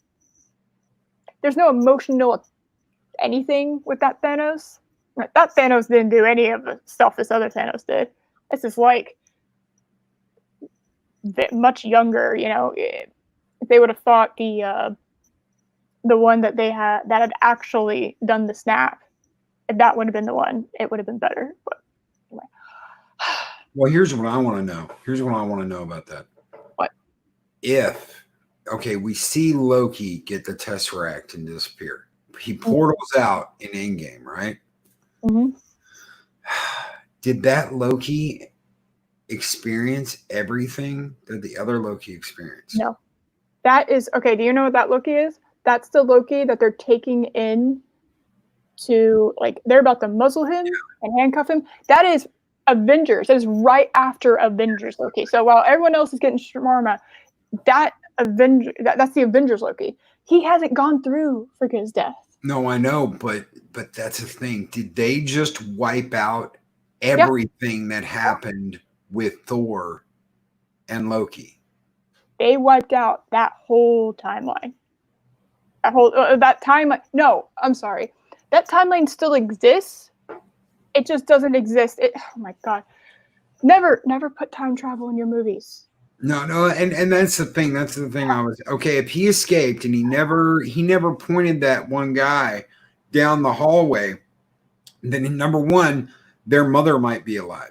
Number two, Loki never gets captured and never has that moment with Thor and never takes over Odin's throne, which means Hela never escapes, which means Ragnarok never happens. Yeah. And it's a whole different timeline. And that's how yes, there you go. You want to know why they did that with Loki? So they could have the TV show. Let me tell you something. That TV show didn't exist. That wouldn't have happened. Well, Tom Hiddleston's not even really be in it. He's going to be like the narrator, and he might have like maybe an episode if they're even going to give him that. You know what you don't do? You do not take a character that you added scenes for in Dark World because he's such a fan and fangirl favorite. Okay, you don't take that character and then, he has his own show now. Sidelined. You're a narrator. You don't do that. Stupid, absolutely stupid. Anyway, yes, them adding the time travel thing, it was stupid. I didn't agree with that at all. No. Anyway, if you wanted to do Loki right, he should have died because you got like 2 or 3 times I think he pretended to die. It's like I kind of died, didn't really die. I kind of died again, kind of really didn't die. but it's they should have done with him is they should have had that. Like, okay, fine. You want to keep that at the Infinity War? Fine. I thought they were going to bring him back. No, Avengers, Loki, no, because he just severed that entire redemption arc. He just went from being the main villain in Avengers, and now he's just on the loose. But and then you're gonna make him a woman, whatever. That's a whole nother subject. But no, that's not. No, he's supposed to be a kid too. I really thought they should have brought back the child actor that played him in the first movie with. Telling me they didn't, because that's like the obvious casting choice. He was perfect as Kid Loki. They didn't. No, they didn't. Oh, that would make sense. Else. My bad. My apologies. Of course, they got somebody else because that kid is not associated with Disney. So Disney is going to pick their own thing because that was Paramount that cast that kid, not Disney. That was Marvel Studios and Paramount that cast that kid, not Disney. Yeah. So, anyway, my God, you don't have to make things your own thing, Disney. You can keep good things that existed before. It is okay. I promise. It's okay. Anyway.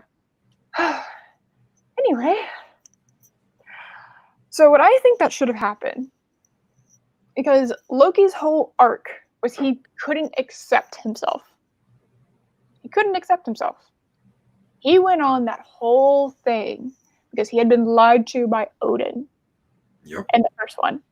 Oh, I'm the monster that the parents tell their children about at night. I'm that monster. So to me, his whole arc was, it started with the lack of being able to accept his own identity, who he really was. I mean, you see him; he's never a Jotun, ever. He never has that, and that's kind of a big deal, because if you accepted yourself, you would just be who you are. But you have to remember, he has to put that, I think they call it glamour. He has to put that glamour, that skin on, basically, to make him look, like a human. Yep. Or an Asgardian, whatever you want to call it. He has to put that on. That's a conscious thing he's always having in the back of his mind. And it's like, okay, it makes sense that he would come to accept himself eventually. That's his arc. That's what we're going for, right? You know? It's like, oh, I'm the villain. I'm the bad guy. Which, his mindset of being, from being a Prince of Asgard to, oh, shit, kind of a frost giant, like 110%. Oh, problem being, if you haven't seen.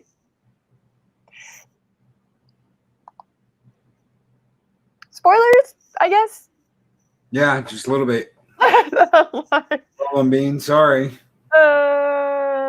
Yeah, I'm sorry. We are still technically on topic, so I'm kind of proud of ourselves. Anyway, so he went from finding out he's this monster, and that's how he describes what these, frost giants are. They're monsters. So he is now this monster. And then you go into Avengers, and he's the villain because he thinks he's a monster, so he's going to be a villain. That makes perfect sense. And then he gets captured because bad guys, lose. And he gets taken to the Asgardian prisons, and he's just kind of sitting there, and he's trying to be like Mr. Edgelord, like, yeah, Mom, shut up. And I'm, whatever, just kind of being like this, just being a prick, really. He's in full rebel mode.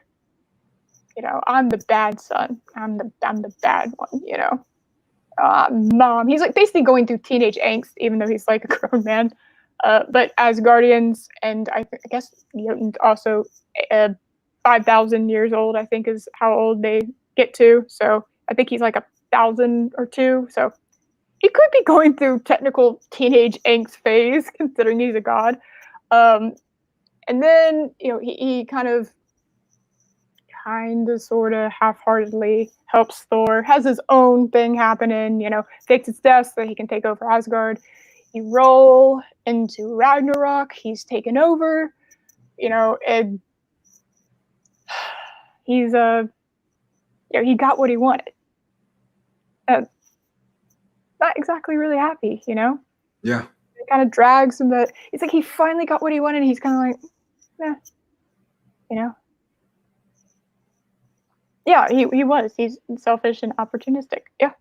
I'm talking like from a psychological point of view. This is not something he's consciously thinking about, obviously, because I mean, for him to be that self-aware of himself, it would kind of ruin his arc because he can't really be that self-aware. Because then his arc would be different. He's not exactly. He's not. He's being the person he thinks he's supposed to be. I'm a frost giant. I'm going to be the villain. You want me to be a villain? I'll be a villain. I'll be the bad guy. But you see it when he finds out Frigga dies. You see the aftermath of that. He loved her. That was his mom. He loved her. Yeah. He was acting out because he had a chance to act out, but in reality, yeah, he loved her. That was his mom. Yeah, and so you have that. And he kind of hopes Thor, because he's like, probably like, kind of need to. Oh, they killed her. That's another thing. It's like, oh, they killed her. I'm going to go kill them. I'm going to go end them. That's why I'm going to help. And it goes from that kind of thing to actually ending up willingly help Thor in Ragnarok. Like full on helping him. He turns. He really starts to turn. Like we're on like, as far as his character arc goes, we're on like the end curve of the redemption arc. Like we have gone from here, we're about here at the end of Ragnarok. We just have a little bit more to go. He's almost full there. However, and then they kill him. And you're just like, okay, they're going to bring him back. He's faked his death. Okay, we're good. And then they don't. And I was like, what's happening? What's going on? And then, Doctor Strange at the end of Endgame. And this is where I think they should have brought him back. At the end of Endgame, Doctor Strange with his little... I'm forgetting what it's called. Little portals. Teleportation portal things. And he brings the cavalry in for the big fight at the end of Endgame. What I think one of those portals should have been to Jotunheim. And I think because, if you remember, Loki is actually the son of the kings of the Frost Giants. So he's a prince. He's royalty. Now, he technically did kill his dad. A little bit there, but he's a prince. So he has the right to the throne. So I thought that it would be really awesome to see him, especially since we set up Thor's introduction was, oh, we have a problem with Jotunheim. So if you had Loki in full Frost Giant form, like he's accepted who he is in Frost Giant form, leading the charge of Jotuns from Jotunheim to help fight side by side for his brother, which begins like this truce of Jotunheim and Asgard that was also neglected. That was set up in the original Thor movie. I think that would have been awesome. And I think it would have been even cooler if you would have had a story of Loki would have been that missing segment, because we wouldn't have seen how he managed to, become the new ruler of Jotunheim. Yep. We didn't see that. So what you should have had is that as a show. And it could have been like a drama. It could have been, a little bit different. It's just,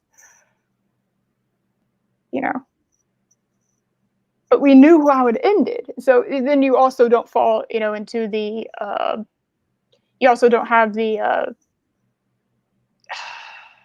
it's like when a show goes on too long. I believe we've talked about that before.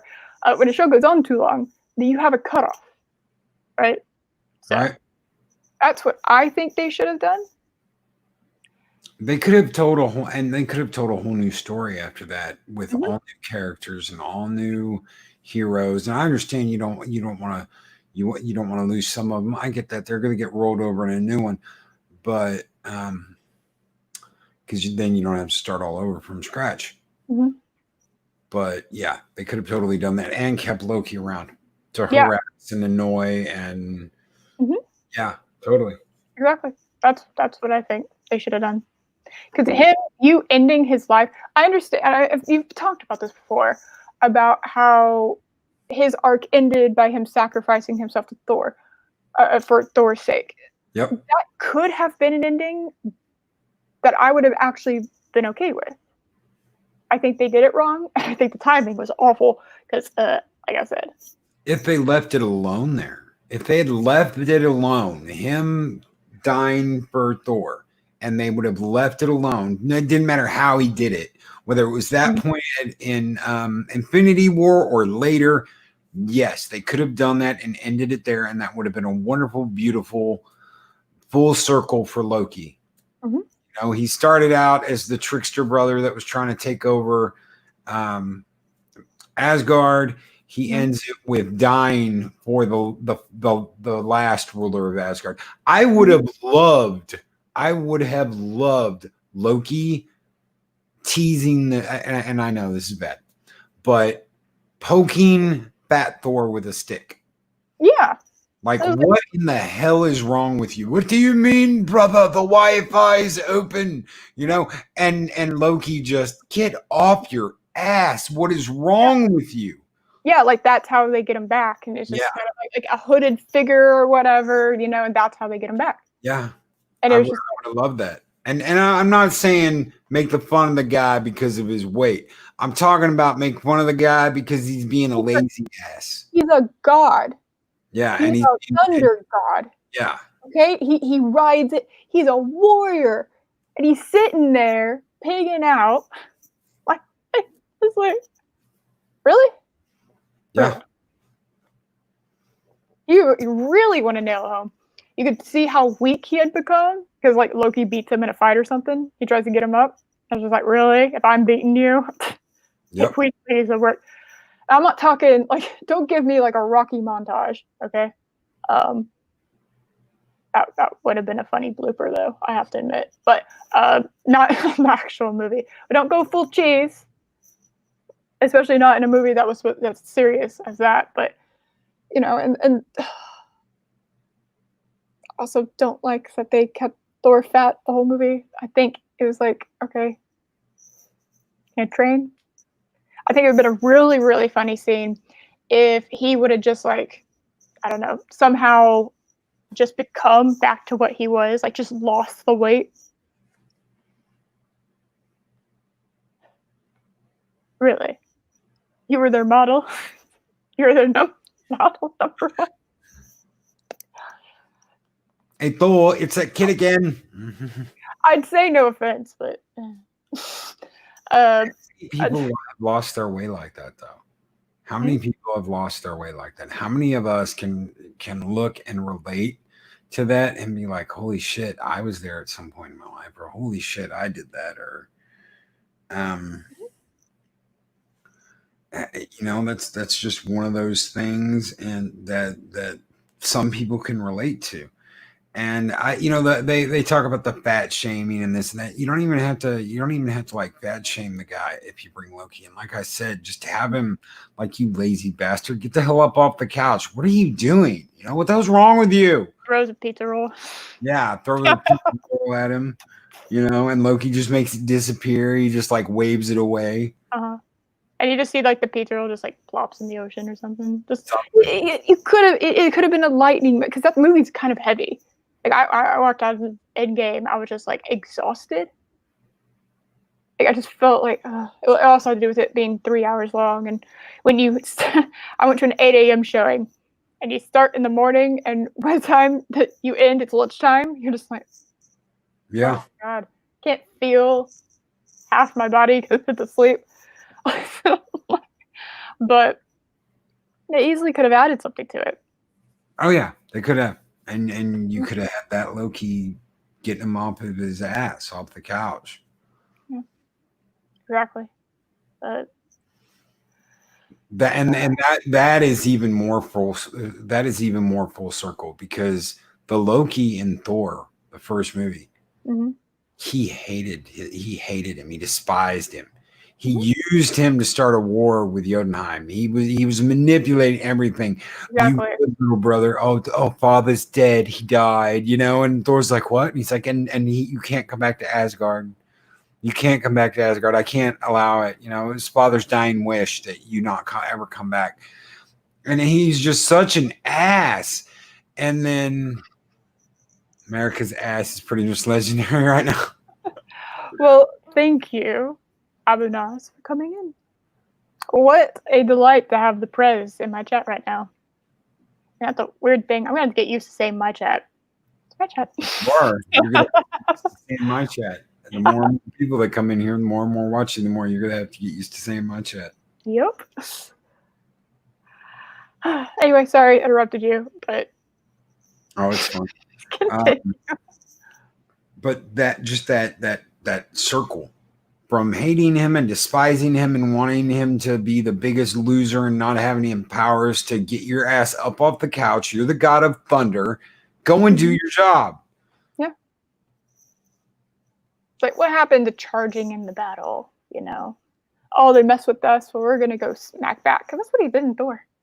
Yep. Oh, they mess with us. Well, let's go.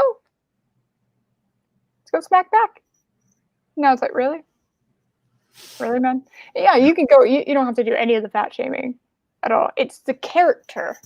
You go from what he was and to keep him. It was like he didn't get a chance to it. So yeah, having quote unquote fat Thor, I guess you could call him. At first, yeah, makes sense. Totally makes sense. He's depressed. He lost everyone. They're all dead. Yep. For this part, like Asgard, quoting Hela here, but Asgard is dead. That whole. Imagine, not just like your town, your city, your house. No. Imagine your planet is completely nuked, destroyed. There's not a piece left. It's annihilated, and all you have are the clothes on your back, the ship you're on, and the people. And then imagine some guy comes in and kills all your people, and you're like the last one. All the culture, everything that was. Or wait, did he only kill half of them? I thought he killed all of them. Did Thanos only kill half of them at the beginning of Infinity War? Am I misremembering? Because I didn't see anybody alive. Yeah, there were people alive on the ship still. There were people alive on the ship still because everyone was on that ship. All of Asgard was on that ship. Yeah, but what was left? Yeah, so half. Because I had to make sure because it made more sense for it to be half because that was Thanos' whole thing. If it was half, then okay. But imagine just half. So you already have a small amount, even half. That's it. That's all you got. Other people. Your brother's dead. Your mom's dead. Father's dead. Your whole planet's gone. Sister. They better bring her back. I'm gonna be mad.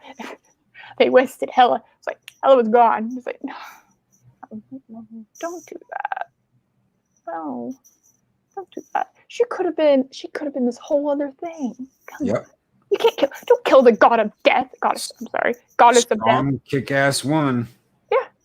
Love her. Half the reason I like, half the reason I like Thor Ragnarok was because of her. Well, in the comics, Thanos was doing all of that for Death. Lady Death. Lady Death. Right. So he was doing it all for Lady Death, not Hela, Lady Death. But they could have done that. Yeah. Hey, I'm gonna kill all these people to impress you because I want you. That was the whole point of the original Infinity War was I'm going to kill all these people to impress you because I want you. And she didn't want him. She wanted Deadpool. I mean, Ryan Reynolds? Well, there was no Ryan Reynolds back then. But, I know. There was a Ryan Reynolds back then, but he wasn't anybody back then. He was he was probably a teenager. I'm saying Ryan was making a joke. That nose versus a guy that looks like Ryan Reynolds. Who's she picking? pretty obvious choice there, I would say. Horrible joke. That landed flatter on its face than a pancake. All right, we're gonna move on. Anyway. But yeah, I understand. Not really rushing, but kind of, sort of, because the actors are all getting older and they're getting more expensive, and that's a big part. I don't know if y'all have noticed, but they kind of wiped out everyone that was big bills. Oh, Downey made nothing in that first movie, guys. The guy who played Rhodey, thousands of dollars, like 4 times what Robert Downey Jr. made in that first movie. That's why they didn't bring him back, because he was supposed to carry on he was supposed to like carry the torch and be War Machine, and they were going to get rid of Downey. Downey wasn't going to keep making these, but everybody loved Downey so much that they were like, no, Downey's Iron Man. Downey is Tony Stark. Mm-hmm. So when Iron Man 2 came around, Downey was like, money, pay me money. And they said, yes, sir. And the guy that was playing Rhodey was like, well, I want an even bigger check because I got paid 4 times what Robert Downey got paid. And they were like, no, you're going to get paid like half of what you got paid last time. And he was like, no, and they got the other guy to play Rhodey. It was Terrence Howard was the first one, and they brought in Don Cheadle. Cheadle. Yeah, Don Cheadle. But Iron Man's my favorite. Iron Man's my favorite MCU movie. Was he? 2 guys, a girl, in a pizza place? I don't know. I found that funny. Yeah.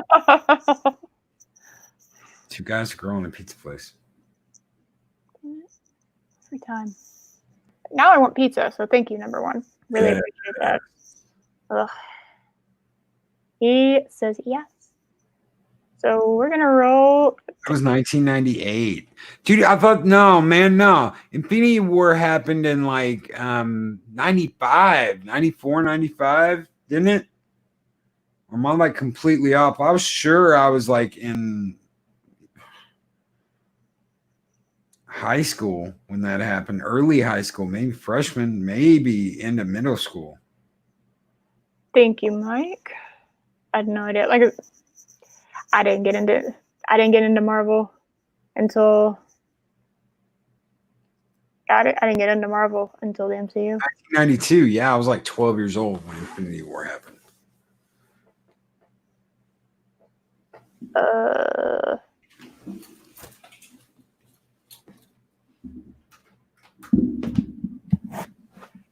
Let's see. Thank you, Josh and Rebecca.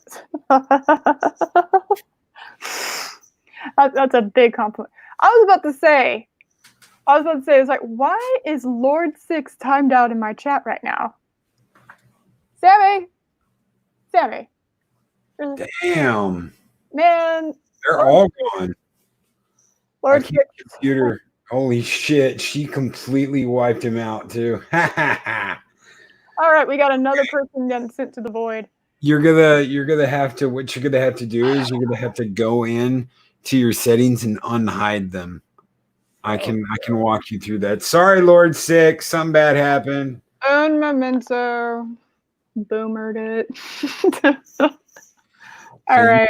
Actually have to like open your YouTube settings. I have my channel dashboard open already. So is that where it'd be? Yeah, you need to have your dashboard open in YouTube Studio. So just YouTube Studio. Got that. It should be in settings, community, and you'll see hidden users, and you just take them out there. Oh, he's not hidden. He will be. Okay, hold on. Let me refresh. And all of his comments have been deleted. Unless he's just timed out. He might be. Yeah, I just refreshed it again. It's not. Let me double check. Oh, he was just timed out for 300. Okay. All right. We're cool. We're fine. Yeah, we can blame Loki, I guess. Yeah, hashtag blame Loki. Sure, yeah. He likes it. We'll just blame him for it. Alright, it's okay. Alright, Lord 6. Wait, it's okay. We don't hate you. It's alright.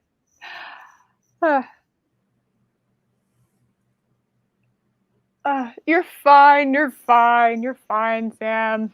It's alright. Don't worry about it. It's okay. Oh, Abu. Being all Abu. I love it. I love it. Lady killer of the fandom right there, brother.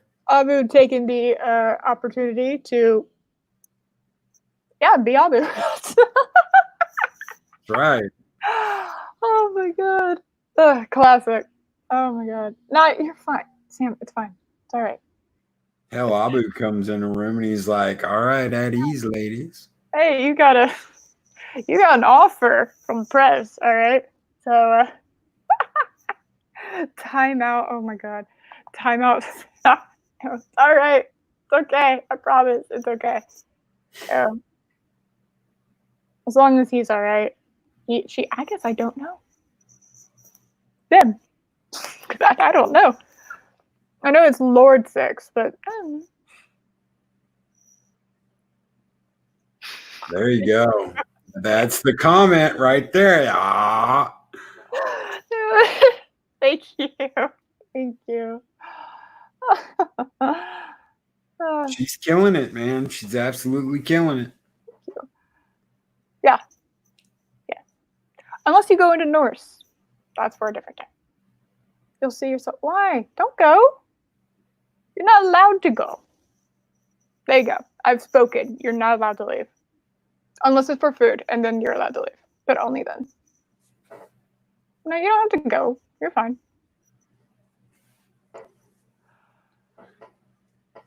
I just wanted to make sure. Abu, she is Loki. 63 subs already. Great work. Dude, she's going to. I'm telling you. I've had people telling me for the last 6 months, man, you're gonna have a great channel. You're gonna have this. You're gonna have that. She is going to blow right by me like I'm standing still. I can see it already. Thank you. I guess I don't know what to say. Thank you. Yeah. Okay. You know, Sammy, maybe that's the problem. Because, like, if you're shaking from too much coffee, then all the neighboring keys on your keyboard become the same key. So, ease that decaf, sweetheart. Decaf coffee. Okay. All right. We're fine. Everything's fine. I just wanted to make sure, before we continued, what had happened. But we sent somebody to the void by mistake. Hopefully they'll be back. It'll happen. I mean, you got chaos and God, it's mirrored and mischief. So yeah, it's bound to happen at some point. It's gonna happen. Something was gonna go wrong. I'm actually surprised that we got. Oh, hell, it's been 2 hours. It's been 2 hours. Yep. I'm not even tired. Nope. All right, you're back. You're good. Nope, you're fine. You didn't do anything wrong. It was all right. Technical difficulties. You're fine. It's okay. I did that to someone on Trey's channel too. I did that to Lady Mist, and I felt so bad about it. Yeah. I do like skulls. So there's that. Oh, the whole Hella thing. Come on. Oh no, this goes back before Hella. I don't know why. And I really don't want to. That's one thing I don't want to really understand about myself. I'm a bit worried about where that is. Thank you, Starry. Thank you so much. And damn straight do we stand with Starry. Damn straight. Obviously. She's my sister, one of my best friends, and she was there for me when, well, this is going to be an understatement, but shit was hitting the fan. So she's good, people. Damn straight you stand with Starry. All right. So quite on topic anymore, but but everything can go off the rails. That's the beauty of YouTube. Oh, I really haven't heard anything about the Loki show. Of course, who's really heard anything about anything involving pop culture because of this quarantine and everything? It's just been this, like, everything's on hold. I mean, I feel bad for the production companies that didn't get to finish. You know,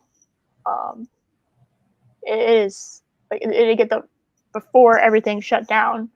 LA, I think, has one of the most strict quarantine policies, if I'm remembering correctly, like right up there with New York City. And it's just like, man, it's weird. You know what's even weirder? Things that you don't notice until this happened. It's weird to me what my ads have turned into, because I watch a lot of YouTube. YouTube is like the main thing I watch. Yep. And it's weird what my ads have turned into. It's, I was so used to getting trailers for movies and TV shows that I almost miss it. It's kind of its own art form. Is a trailer accurate? Nah. I love doing the intro stuff and the outro stuff, and I love putting stuff like that together, because that's like, before YouTube, that was like my little thing. I could put really good videos together, and I started out on Windows Movie Maker. But you're right, as far as ads for movies and TV, there's nothing there. And even if there was, what is coming out? I know everyone wants to see Wonder Woman 84. I want to see it. But besides that, I can't think of one other movie I'm really wanting to see besides the Snyder cut, of all things. Well, that's 2021. That's not even this year. Yeah, not even this year. I mean, imagine, like, we all, it doesn't really matter when any of us grew up, because we all grew up with the summer blockbuster list. Okay? That's been a thing my entire life, all of our lives, that's been a thing. That's just been there, Summer is where they get, and the idea, at least for me, was the summer blockbuster. The reason they did that was not just, it was kind of the perfect storm for everyone involved in that movie, because you'd have, kids are out, so they're out of school, so those Thursday and Friday times that are like all day are no longer, people can go to them because they're not in school anymore. So you have that. Just in general, going to the movies is kind of its own mini vacation in a way, kind of like going out to eat to a nice restaurant, because it's so expensive to go to the movies. It's like basically just going to an upscale restaurant, except you're just watching something. And especially if you go to one of those really nice theaters where it's dinner and a show, right? Like, what is it, Alamo? Yep, I love the Alamo. I absolutely love the Alamo. Been there once. It was amazing. It was like, popcorn. You had a table, and the seating was perfect, because you didn't have to worry about people in front of you, because there was enough seating. Of course, it's more expensive because you're not cramming as many seats in. But they made up. It was a little bit more expensive, but they made up for it because you ordered food. And watching that, it was a whole different experience. It's like watching a movie at home with your dinner, except it's a movie theater.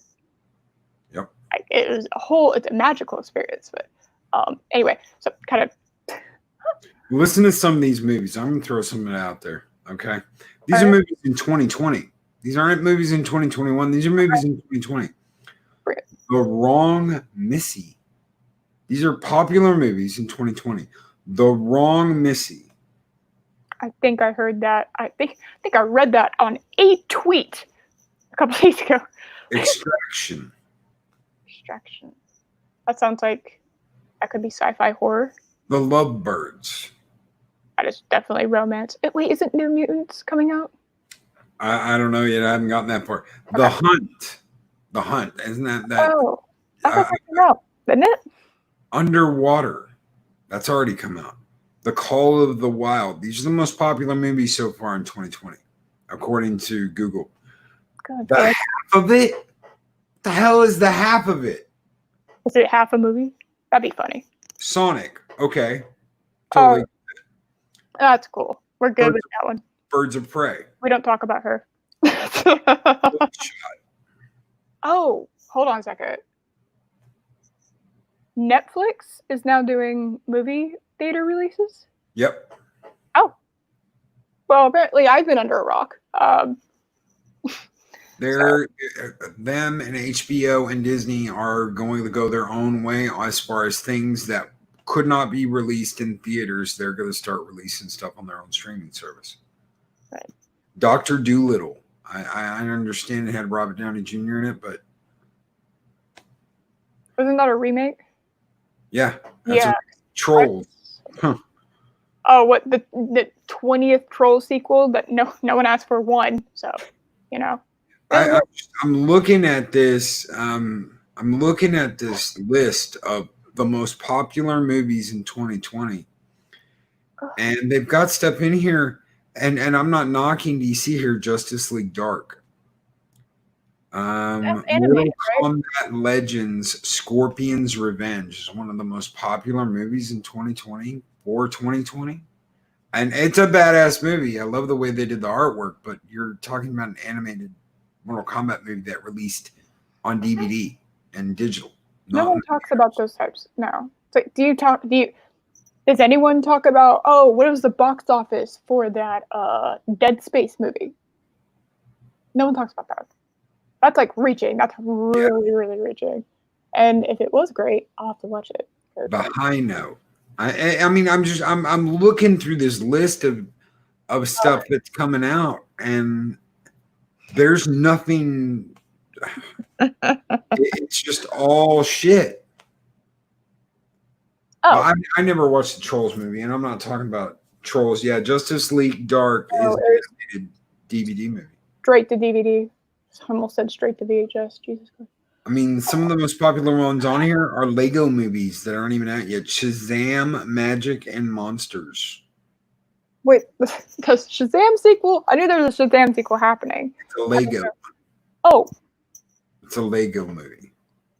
Half the time, I mean, the only popular Lego movies I can think of were Lego Batman, which is objectively amazing.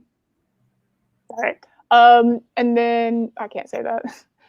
In my subjective opinion, absolutely amazing. And then you have the Lego movie. But I can't think of any other. You had like the little shorts that they would do, and I'd see them on Netflix, for like Marvel and whatnot, and some other stuff, some ninja something, I don't know. But see, sci-fi, if they have anything. Yeah, the only 5 movies on here for sci-fi are Assassin, 33 AD, Bloodshot, The Invisible Man, Underwater, and Sonic the Hedgehog. It's embarrassing. That's awful. Just like I should honestly, summer lineup, probably a Marvel movie. Probably, at least one, maybe 2. Probably gonna do something. Disney will get the box office for that. Line that sucker up. Something that. I'm just thinking about what I'm used to. I mean, what you just read out, most of them I didn't even know they existed. I feel like you're reading out an Oscars list. Like I'm sitting there just like, all these great movies, that you totally didn't. I'm sure they're wonderful, but I'm also sure you didn't bribe the hell out of those judges because of Hollywood. But allegedly, I guess I have to say, I can't. That's slander. But Oh yeah, I forgot about that until you just mentioned it. I legitimately forgot. I think Black Widow was supposed to be another terrible idea. We should have gotten We should have gotten the Black. This kind of ties into this. Okay, you want a Black Widow movie, which I did really bad. You want to know when you should have had that? Age of Ultron, for all its flaws, introduced Black Widow's backstory a little bit with what Scarlet Witch was doing to her. And that got me interested in her backstory. I didn't really care what her backstory was before. You know, it's just kind of like, oh, she's kick ass. Scarlett Johansson kicking ass. Cool. Oh, she's a bit Russian. Cool. Something happened in Budapest. All right. Cool. It never dawned on me for a backstory until Age of Ultron. That was something Age of Ultron did really well. Was to introduce that. And if you wanted a Black Widow movie after Age of Ultron, where you had teased the audience with Black Widow, who Black Widow was, her background, because, well, spoiler alert, she kind of dead. So you're gonna give me an origin. Okay, you're gonna give me an origin story movie to a character that's dead.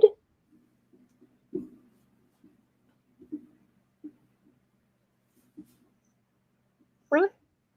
I know I totally just flat out ran over. I'm so sorry.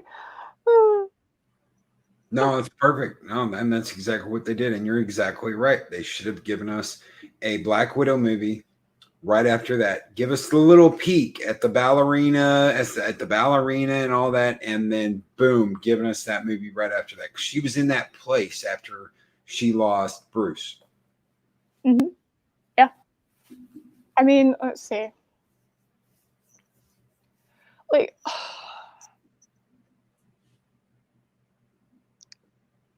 she's not a familiar enough character to just the normal audience. Like, every single person on this planet knows Batman's origin story. Everyone knows that. That is. I don't know if I could walk around and just ask a random person and then not know. You're not even talking about basics. The bare minimum basics. Okay? I don't know that much about Black Widow. I really don't. You know? So, oh, she was a Russian spy turned agent of S.H.I.E.L.D. Okay, cool. Something happened in Budapest.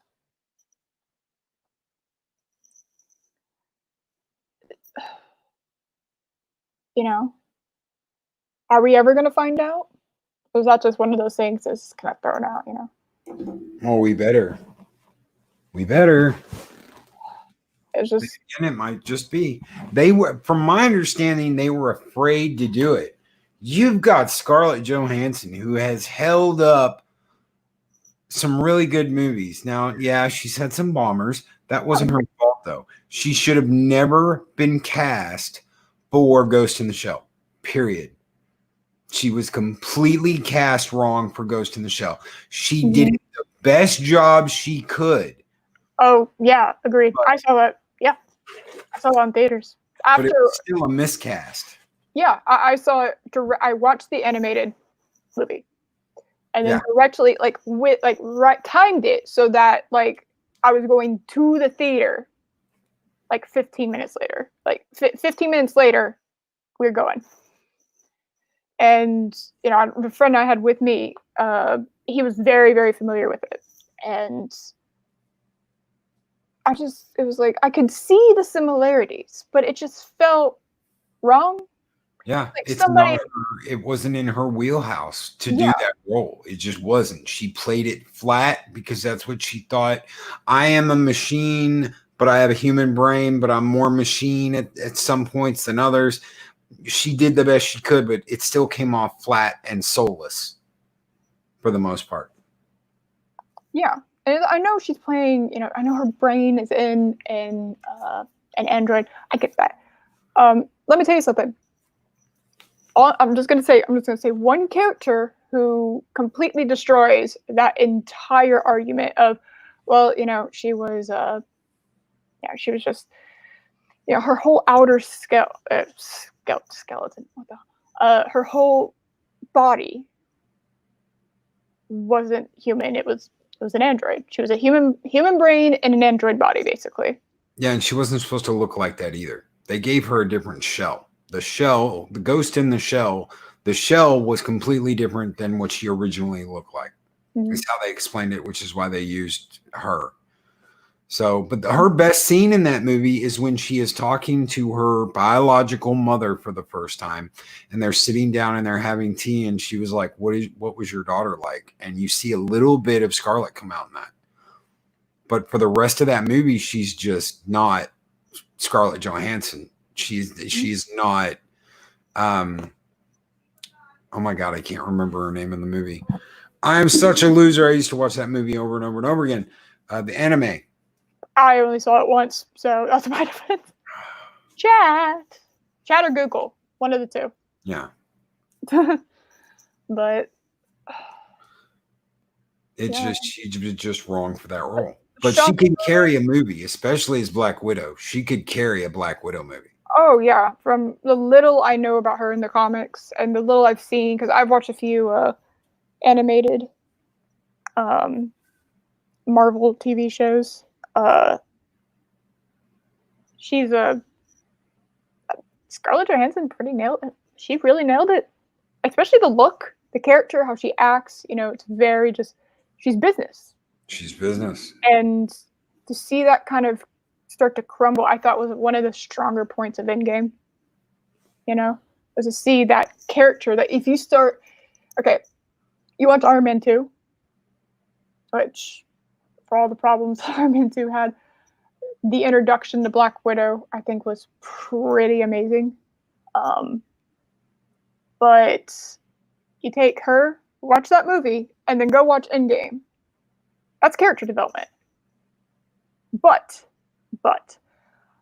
I would have appreciated it if, and again, spoiler alert, in Endgame, when she died, if I watch this Black Widow movie, which I probably will, unless they do something really stupid, if I watch this Black Widow movie and I'm sitting there just like, this would have made me care even more about her character before when she died, that's a failure, in my opinion. It's a bit of a failure as a movie. I say that, even as I said that, I was kind of like, I can already think of an exception to that rule. You can do that well. You can have a character that you don't really relate to, that you then relate to more after their death, because there's a whole nother thing that arrives. First person I'm thinking of is River Song. All the new Who people know what I'm talking about. Her introduction, spoiler alert, and that's funnier because it's River. River's introduction episode in Doctor Who is a two-parter into her death. And then she's there for like a couple more seasons. And then she just kind of sporadically pops up. But that's well done, in my opinion. That was very interesting in how she did that. But with Black Widow, it's vastly different because you gave us River Song's introduction was her death. Like those 2 episodes, that was it for a while. We didn't know about her until like a whole series afterwards.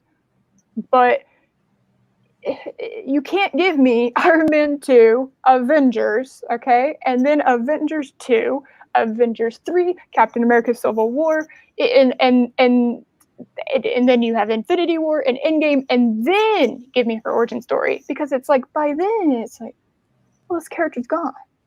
Like imagine if we got Iron Man 1. Okay, imagine Iron Man 1. Imagine getting Iron Man 1 now. Okay, imagine getting the Iron Man trilogy now. Yeah. That's what I'm talking about. Yeah. And it'd be too little too late. Yes. And it is very much too little too late for them to, but I'm happy we're gonna get one still. I'm happy we're gonna get one. I'll go watch it. I will complain about it. I want to go watch it. I want to go watch it because I want to know more about her character. I'm just disappointed when they released it. You know, I'm just like okay, this is something I'm gonna actually need a little help on. I don't remember. Still somehow on topic because we're talking about the end of Endgame.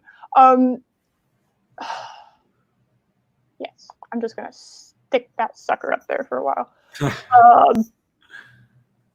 So what happened to Vision? He was dead? Yeah, Vision's dead. Now, so what would explain the obvious next question? He's Jarvis, though. So, yeah, I like Jarvis. I didn't like this Victoria chick. Jarvis could still be out there. See, that's what I'm wondering if WandaVision isn't about, is her going into some machine to get Vision back. Mm-hmm. Somewhere Vision's out there in the system, like he was when he got destroyed, when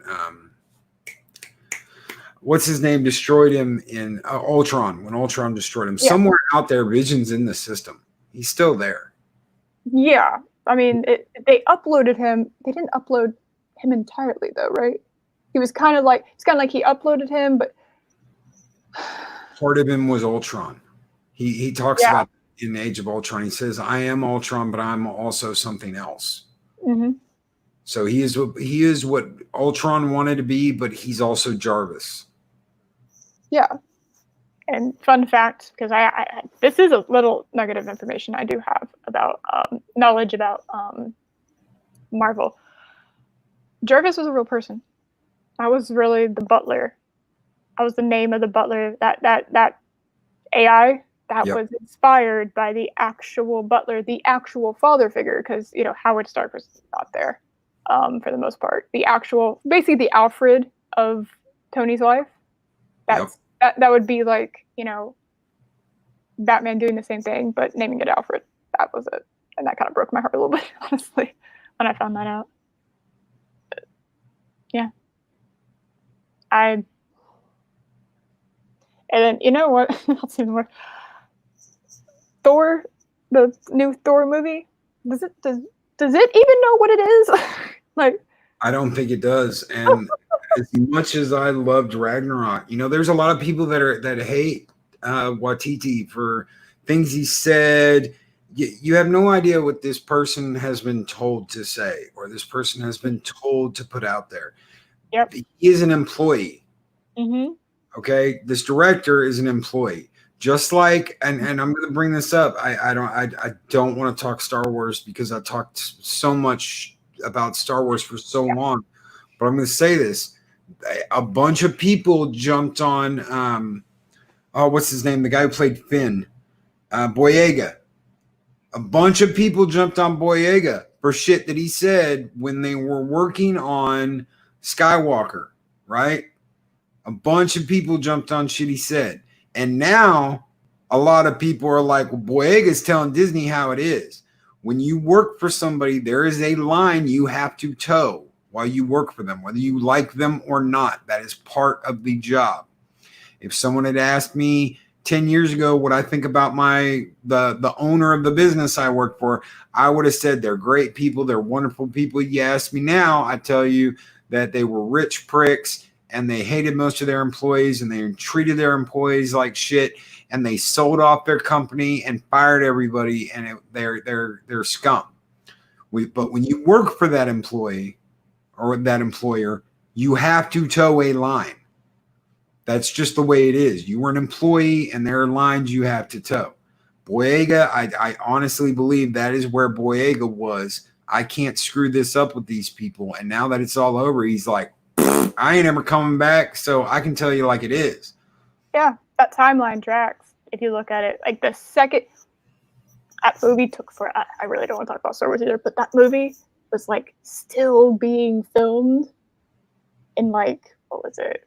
August of last year, something insane, like 2 months before it was supposed to be, like 2 or 3 months before it was supposed to be released. I can't remember when.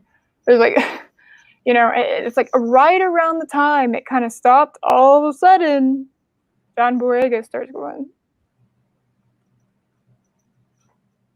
some shit. Yep. Or some shit, you know. I got some tea, you know. It's like, you know, when you work for somebody and you're getting paid good money and you have a contract with them, you don't know what's in that contract. Because all different companies are different. And if you don't think Hollywood's contracts are like, especially Disney, of all people, or corporations, those contracts have got to be like insanely strict. Like, you will follow this. You're gonna follow this line. You're gonna do this. We have a what's it called? We have a reputation to uphold. You know, and honestly, it's like what he said. I kind of vaguely remember what he said. It got people riled up. I think it riled me up. I don't think I ever questioned why it riled me up. But you know, it's kind of like I don't care. Obviously, at this point, I just you can separate what the actor says from their art. That is a thing that you can do. But there are times where it becomes like you're poisoning the well if you say too much. Yeah. Taika Waititi, what he said didn't poison the well for me. I'll give you a good example of who did poison the well. Brie Larson, because she's in King Kong Skull Island, and it's just kind of bland as a character, but I didn't mind her.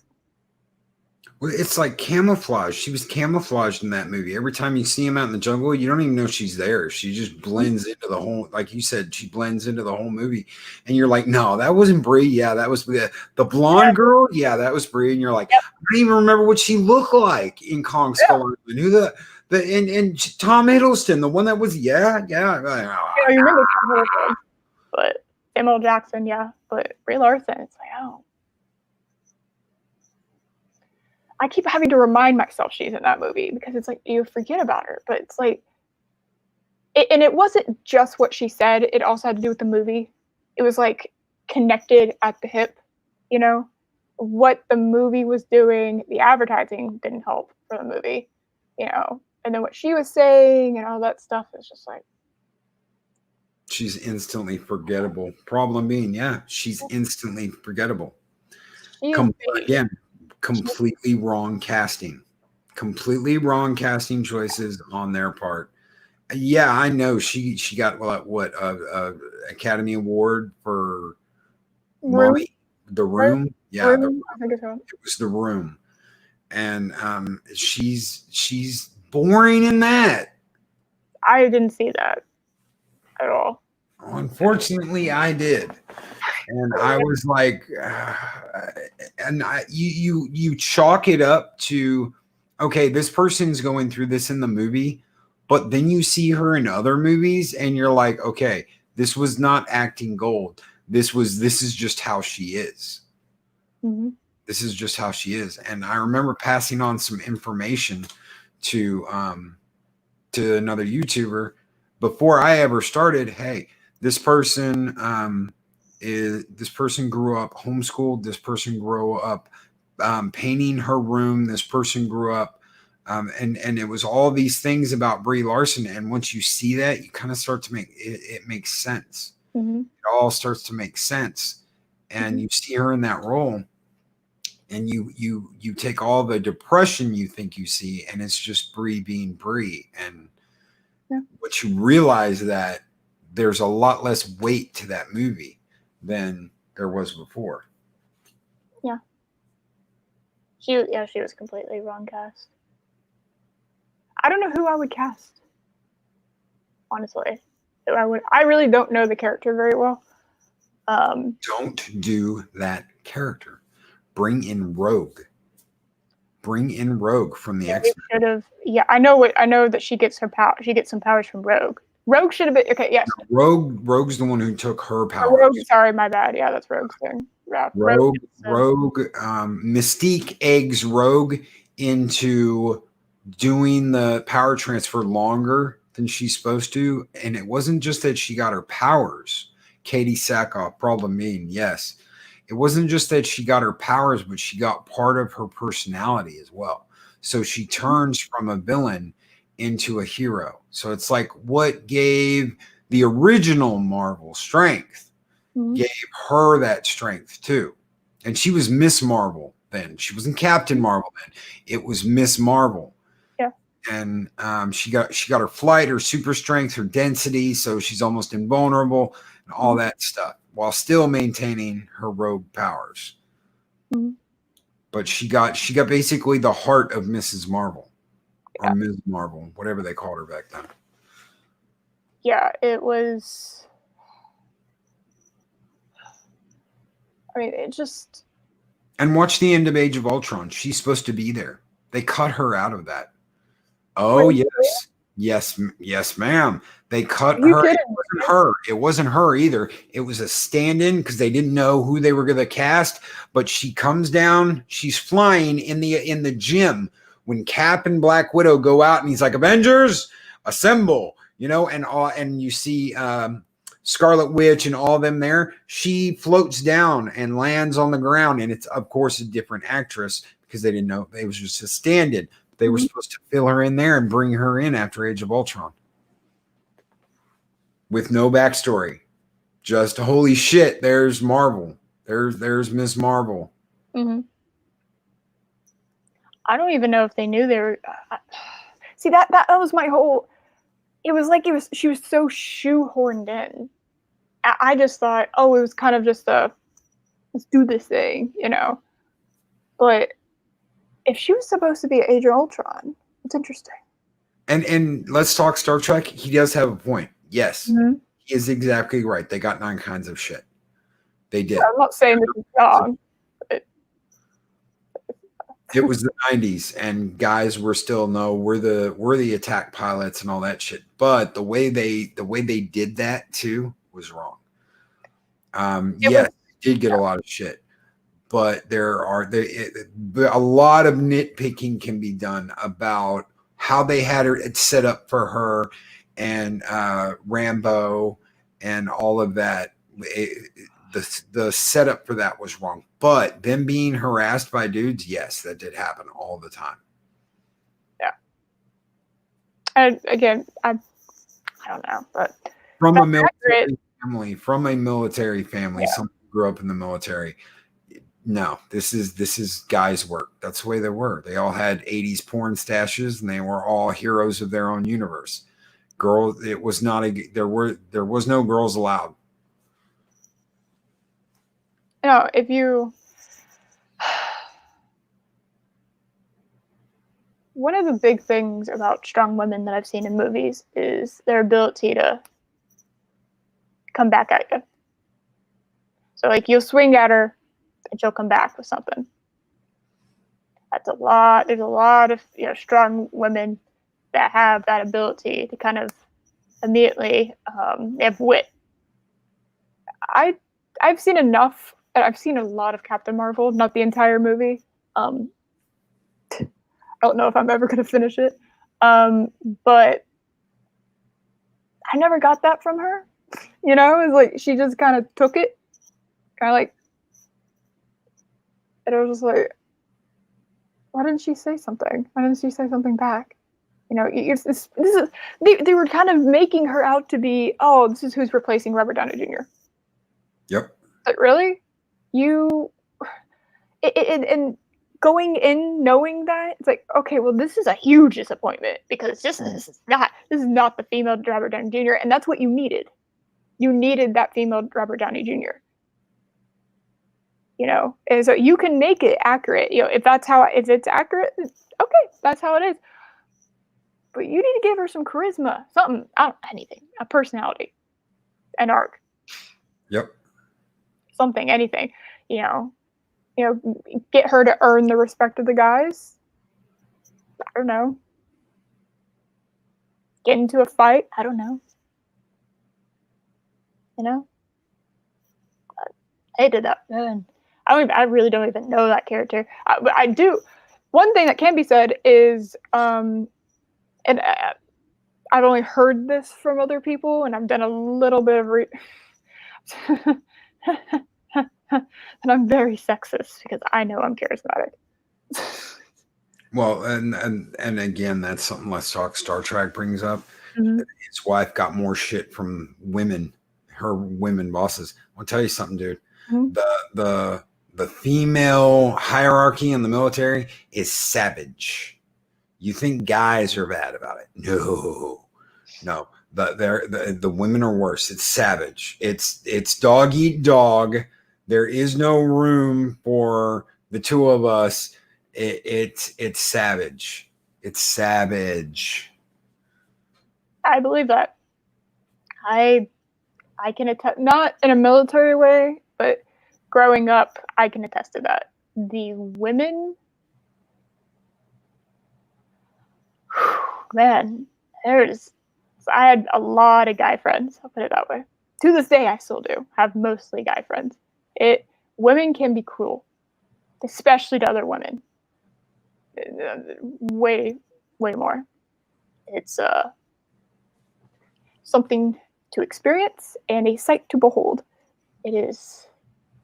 So yes, I fully believe that her women bosses were awful. I believe that. That's still prevalent in society today. Not women bosses being awful, obviously. I mean, it varies from person to person. It's how women treat each other sometimes. It's unfortunate, actually, would be a good word to describe that. Thank you, Starry. Yep. Exactly, Starry. Exactly. It's unfortunate. So, anyway, we're going to move on from that before I get myself in trouble. Let's see.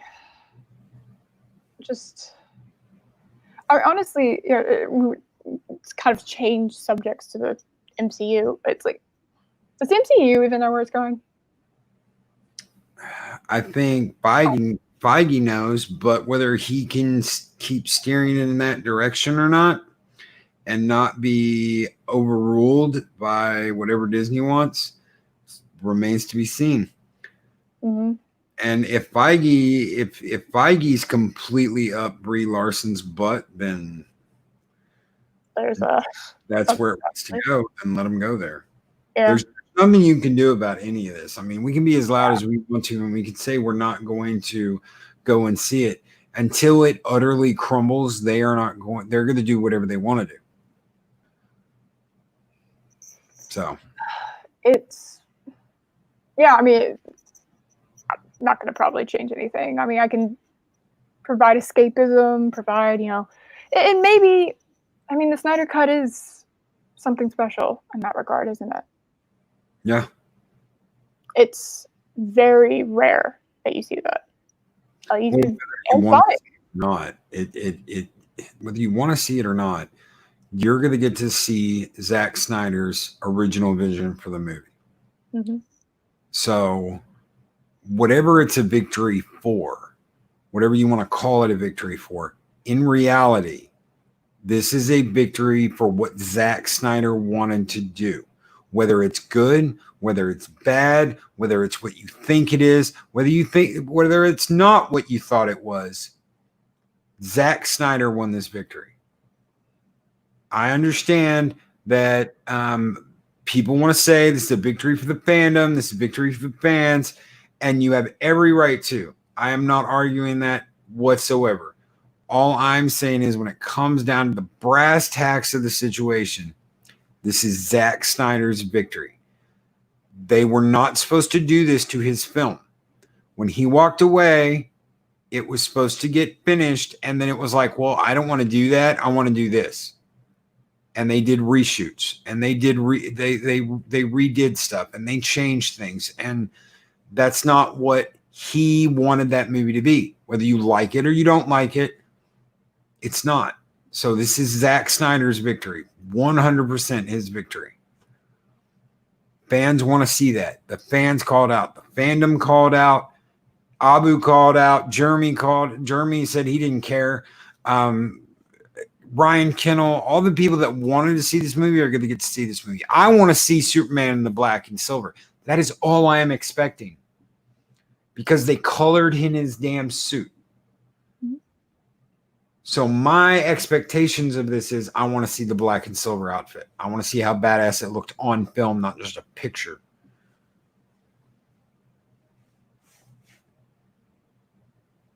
I mean, I'm gonna watch it, definitely. Yeah. It's good, cool. You know. Well, even if it's not, it's still, that doesn't change the fact that this is a win for Zack Snyder. Yeah. And a win for any of the fans that wanted to see what his vision was. This isn't about, oh, we cried hard enough, because I heard that a couple of weeks ago.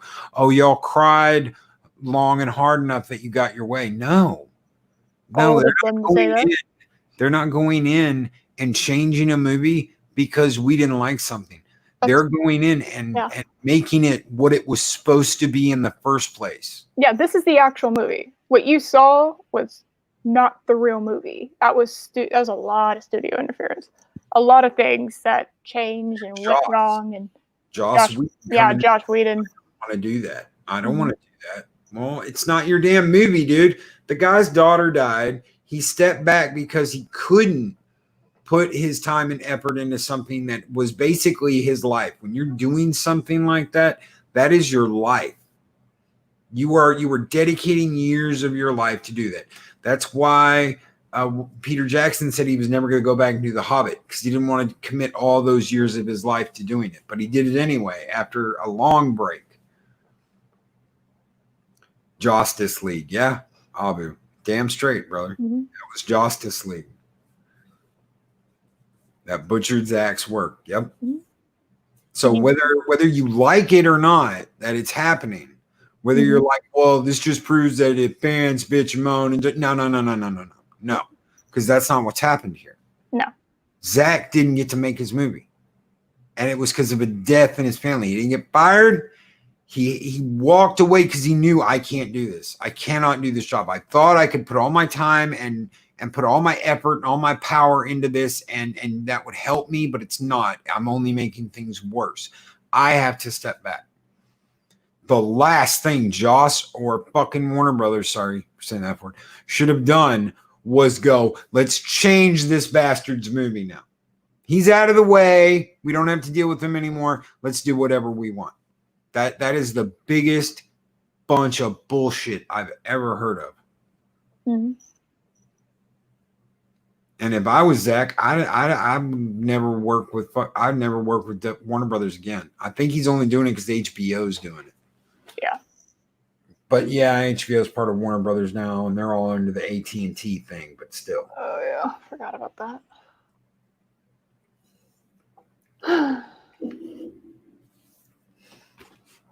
Oh, toxic male style too. What, just an apron? That toxic male style. Just an apron. With little chefs, like little chef hats on it or something. Yeah, I could see that. And stars, because it's for Starry. And stars, yes, because it's for Starry. Yep. All right. Get behind that. Somebody needs to draw that. Oh, what, Abu in just an apron with chef hats and stars on his apron? I ain't doing it. Do it. I'm not doing it either. I'm just saying somebody. We got to have an artist out there in chat somewhere that can do that. Yeah. Somebody's listening. Lord, I'm never cut a Solo. I never saw Solo.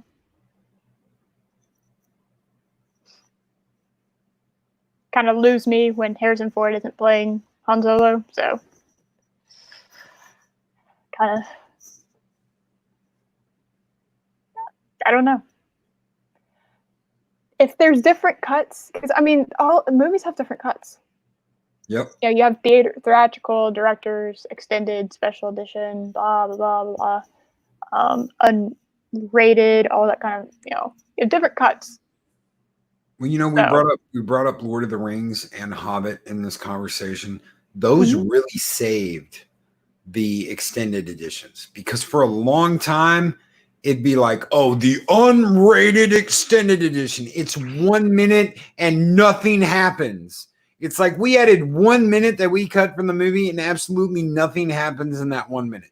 The unrated extended edition. You're only calling it that because you added a minute and a half of footage, and nothing happens in that. There are no giant word bombs. There's no nudity. There's no nothing. It's just it's just them tacking on a minute and a half that they cut from the movie, and they did that over and over and over again. Yes, Starry-Eyed Girl. Alien 3 was butchered. That was all studio too. That was all Fox. That was all Fox being Fox Studios and not letting that man do the job they hired him for. I'll have to find this other cut because my dad told me don't watch Alien 3, so of course I did the exact same. Yeah, I did the exact opposite and watched it. And I was like, why? We had a happy ending at Aliens. We're good. Everything's happy. We're good now.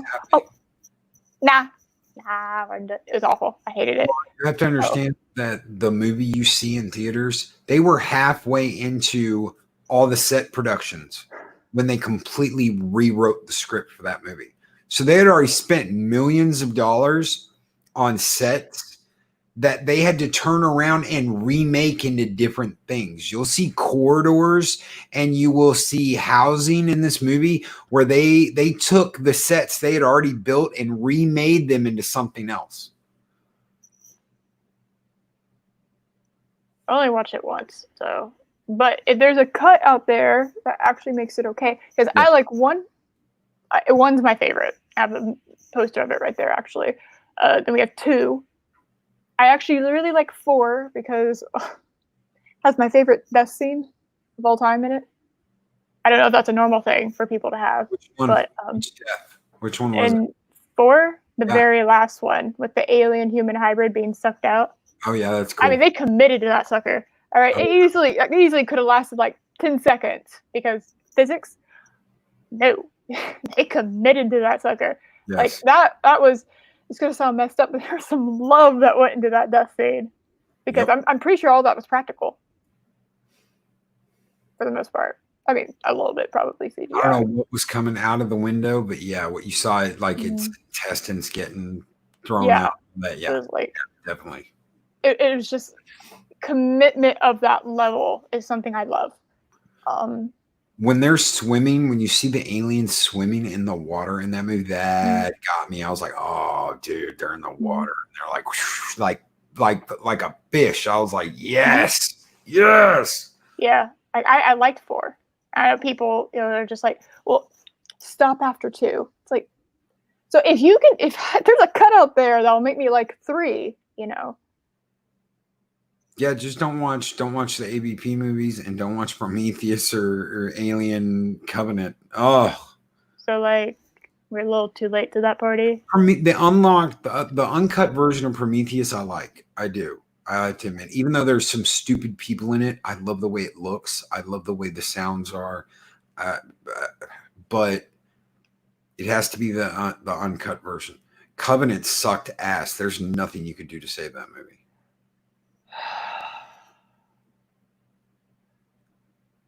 Yeah.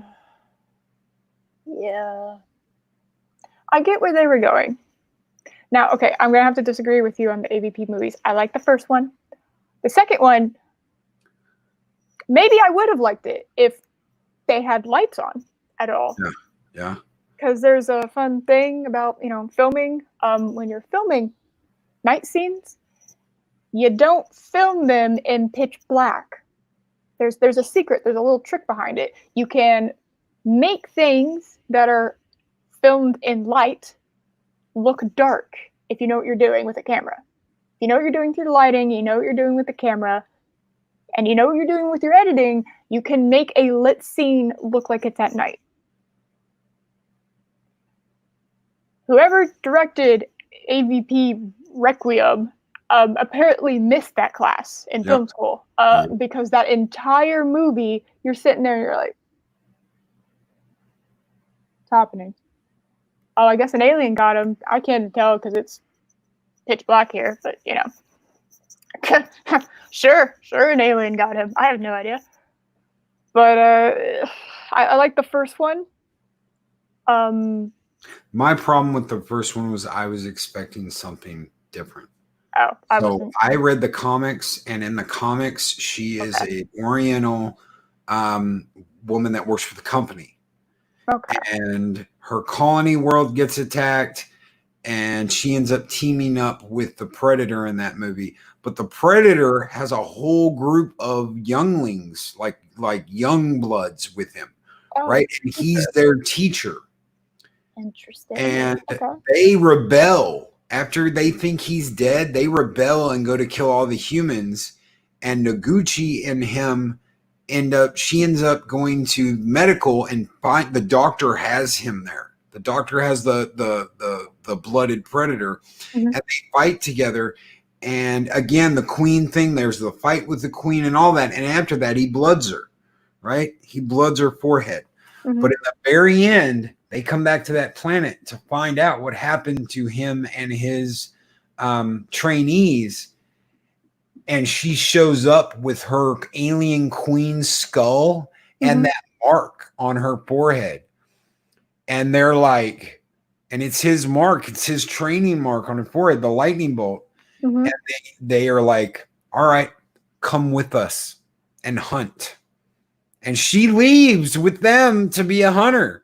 Okay, that's cool. That's a cool ending. Yes, it was and it was just that movie was not what I was expecting. I was like, okay, they're gonna take her with her, and she hasn't really done shit, but they're gonna take her with them, and then they just leave her there, and she's like, oh, they'll be back.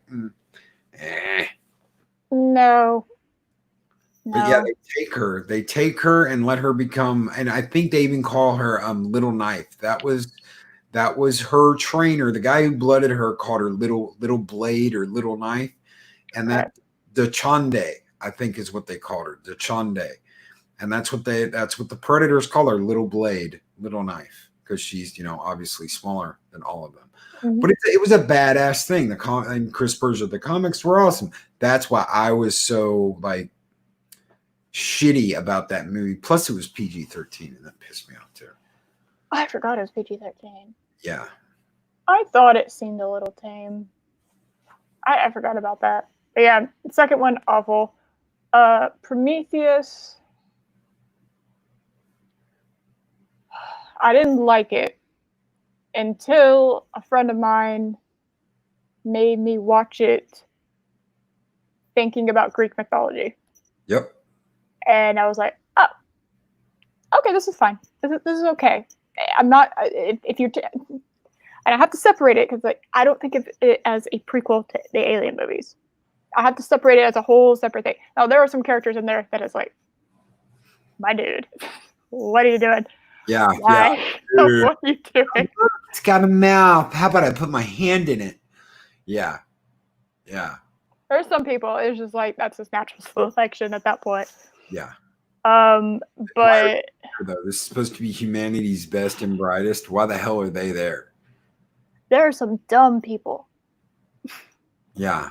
I'll tell you something. Like if that's like the equivalent, like if we're looking at that and that's supposed to be the best and brightest, disappointment, lots of disappointment in humanity right there. But Covenant, what's funny about Covenant is I think I've seen it, I saw it in theaters because I was excited. Yeah, I love the Alien franchise. So was I. I was like, holy shit, we're gonna finally get to see what happened after Prometheus. Yeah, exactly. It's how I found Mr. H. And Mr. H reviews. Yeah, Mr. H reviews. That is how I found Mr. H, and I subscribed to Mr. H, and I was hanging on every word. We've got new pictures, ladies and gentlemen, from Alien Covenant, and here's the ship in the trees, everyone. This is before he did the face reveal, Yeah. And it was just, I was so excited. And here's a picture of David dropping what looks like canisters on the, and yeah, it was. Oh, Spike and Magnus. I have a tendency to not be able to see obvious things.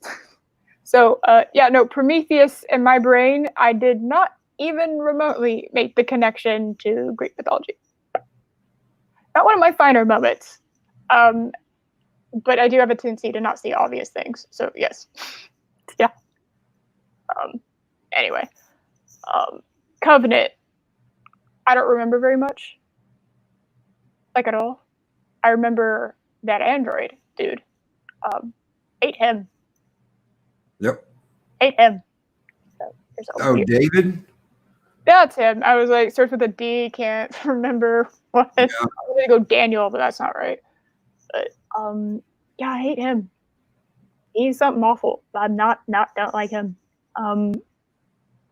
That bothered me too because you could say he should have never created the aliens. There was no creating the aliens. This is something that the engineers messed around with, and there were two factions.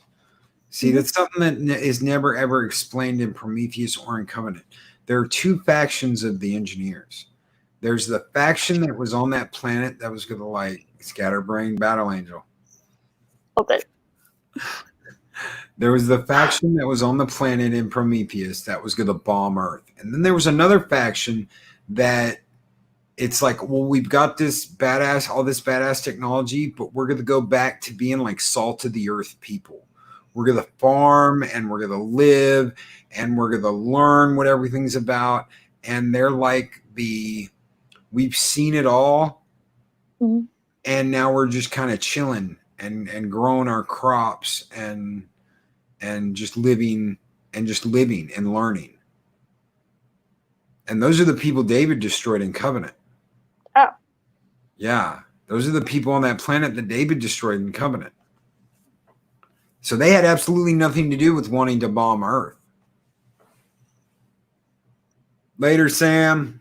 Bye, Sam, and bye, Jesse. Bye. Later, Jesse. Thank you. Thank y'all for being here. Really appreciate it. All right. So is this like all in the comics? No, this was all backstory from the script that didn't get added in. This is all, yeah, like in Prometheus,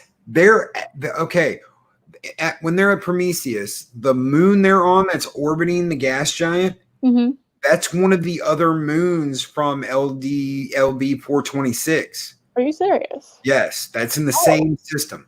There is a communique between David and Wayland, and if you pause the movie, you have to pause it just right when he's interfacing with Wayland.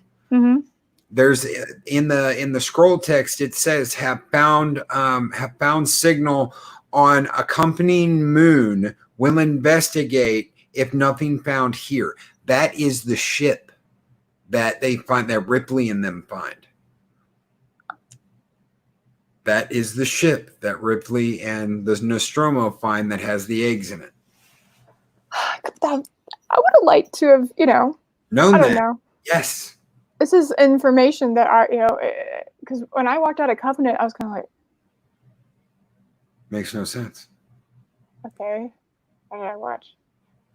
And I hate walking out of movies. I hate walking out of movies feeling like I have to watch it again and not being excited about it. Like the movie Searching, if you've seen it. I forget the actor's name. He plays the new Sulu in the JJ Star Trek. I don't remember what his name is. Harold one of them. I don't know. He played. Watching the movie, you need to watch it again in order to. It's one of those. It's like what is it called? The Prestige. You watch it again, it's even more fun to watch it the second time. Covenant gave me the vibe of I'm gonna have to watch it again because what just happened? Yeah. What the hell was going on? Well, and David couldn't have created the aliens, period, because the ship they find on LB 426 had been there for hundreds of years before. It was a skeleton. Yeah. The engineer was a little. That's not how decomposition works, guys. That's not. Hundreds of years that ship had been there. They say that in the movie. If David made the aliens, then he did it like 20 years before Ripley was born. Yeah. It's like, and I think there was supposed to be a third one. There was. I don't know. No.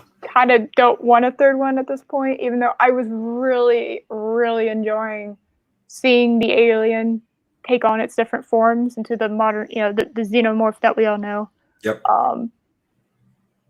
But apparently, I was looking in the chat. Apparently. Really? All right. Okay. Now, got that same guy problem being? Oh no, but instant regret on that front. I can tell you something. Bullstruck was the first Phantom Menace YouTuber that I watched, and yeah. You don't put up with shit, huh? No. Like us. We don't put up with shit. We don't take shit. We don't put up with shit. Yeah. Someone called Dale. You sit around a campfire, guys, and talk cool stuff about geeky shit. That's all we want to do is hang out with everybody and talk geeky shit. So if someone wants to come along and be like, y'all a bunch of racist, sexist, this, that, and the others, because we want to hang out and talk geeky shit, I dare them to try. Yeah.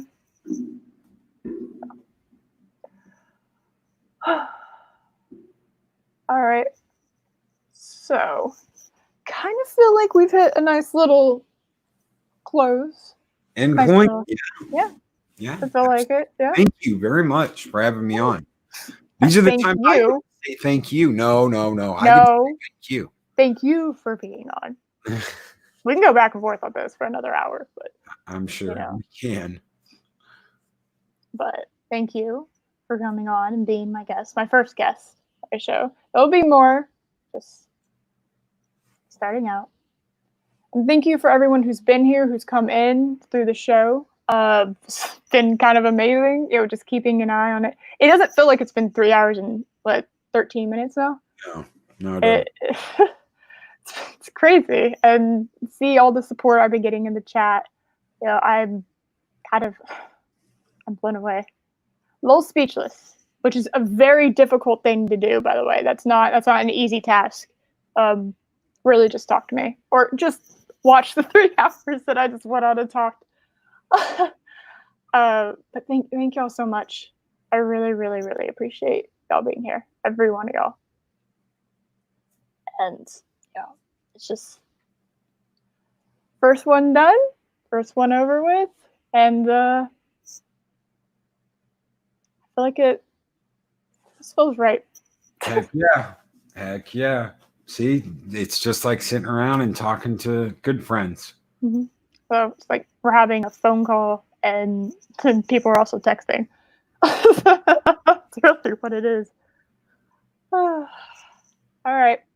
I'm going to close out. I'm just going to thank y'all for coming. Thank you, Lord Six, Josh, and Rebecca. I can't pronounce your last name because this one has mispronounced it for so long that I just give up at this point trying to pronounce it. Let's see. Who else? Abu Nas, thank you so much. And definitely post pictures of what you're cooking because you've been teasing that in the chat for like an hour now. So you're going to have to put it's required now that you have teased food to post it on Twitter. That's how this works.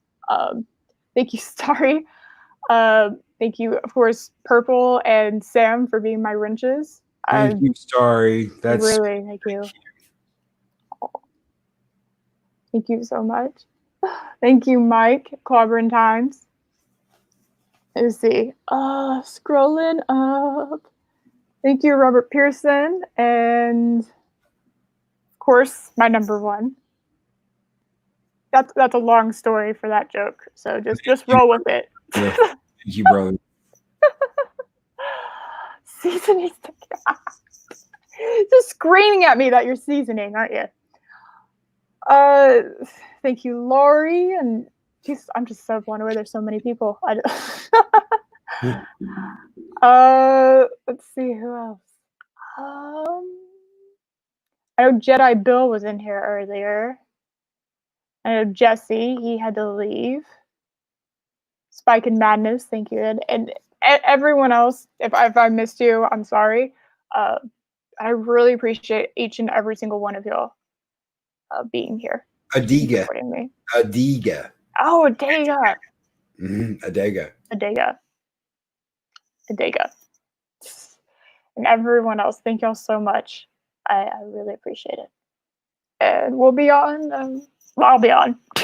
I'll be on Saturday, next Saturday. Probably just keep it at 2 because that's a nice little time, I think, for everybody. You know? Good time. So I can't wait to see who you have on next. I have no idea. Pins and needles. I am also very excited to know that information too, because I don't. You know, you got to get Abu on here at some point. Abu, Nad, Oh, got to come on this girl's channel at some point. It'll be like oh, 3 yeah. hours of sweet talking. Oh, you know that's right, baby girl. You know it. Right? That's what it's going to be like. It's going to be 3 hours of sweet talking. I can see it now. The ladies' man of the fandom menace. Oh my god.